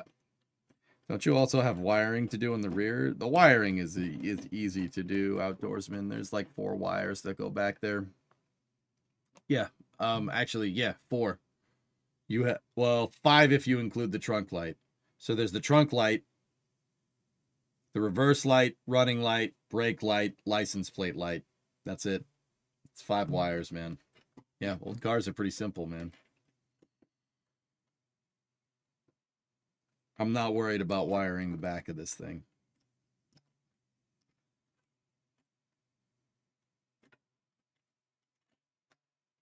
It's funny how in old cars, how sparse the wire harness gets as you go backwards. Oh, there's 6. The fuel sender. That's the other one, the fuel sender line. No turn signal? The turn signal's in the running lights, dude. Well, it depends on the car, but actually, yeah, I think there's the turn signals too. You could have left-right turn signal, but sometimes, John, I'd have to go look at the Coronet's harness.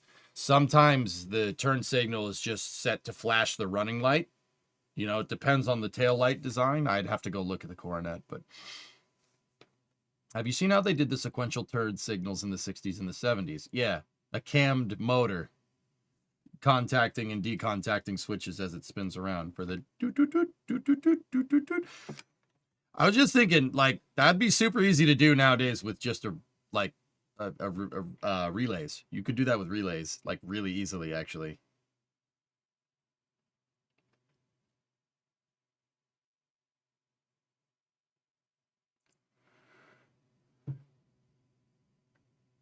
It's super cool. Hellfish, you ever look at like a 63 or 64 Lincoln Continental with the hardtop, the retractable hardtop? You ever seen the relay wire diagram for that? It is impressive. It's impressive for the 1960s. Oh, dude. Here, hold on.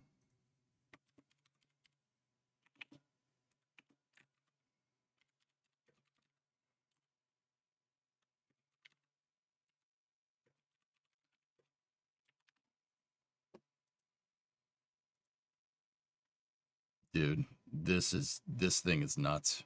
It's nuts for the 1960s.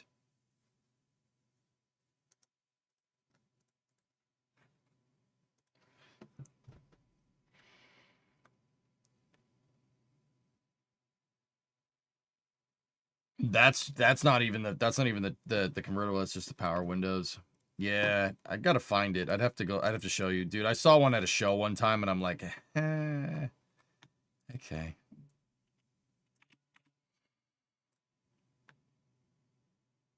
Yeah, the way that the I don't know if it's a retractable hardtop. I don't really remember. I want to say it is, but that might just be how the trunk opens up. But it's on the inside of the deck lid. So the deck lid opens up and the convertible top comes out of it. It's all automatic. And it's on the back side of the deck lid. It is nuts, dude. It's absolutely insane for the 1960s. He's just wrong. You can't make those marks. It was a 64 Buick Skylark. No, it was not. It was a 1962 Pontiac Tempest in metallic mint green paint with Michelin model XGV 75 R14 tires.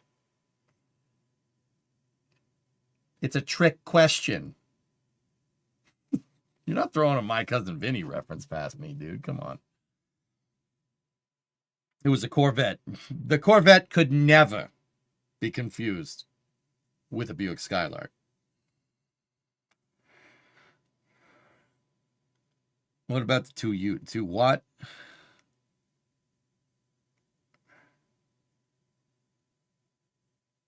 What is a Ute? Okay. I think we covered the space news for the day, guys.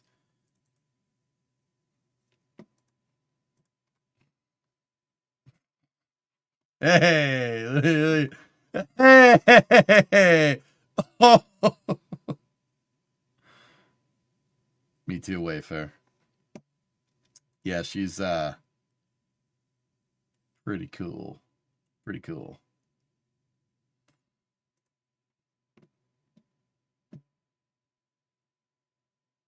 Oh, sensible chuckle. Oh.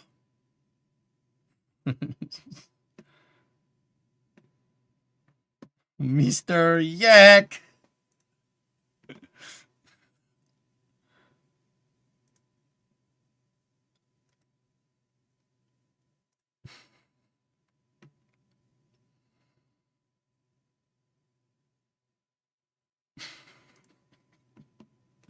All right, guys. Hey, I'm not gonna do after hours tonight. My tooth's starting to kill me. I gotta go to the dentist tomorrow, which means I gotta drive up in the city again. So,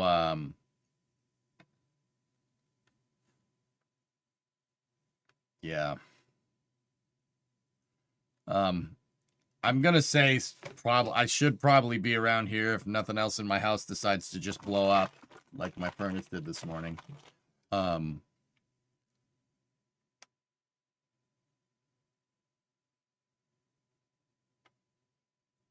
to raid anybody? Nah, I'm good, dude. I'm good.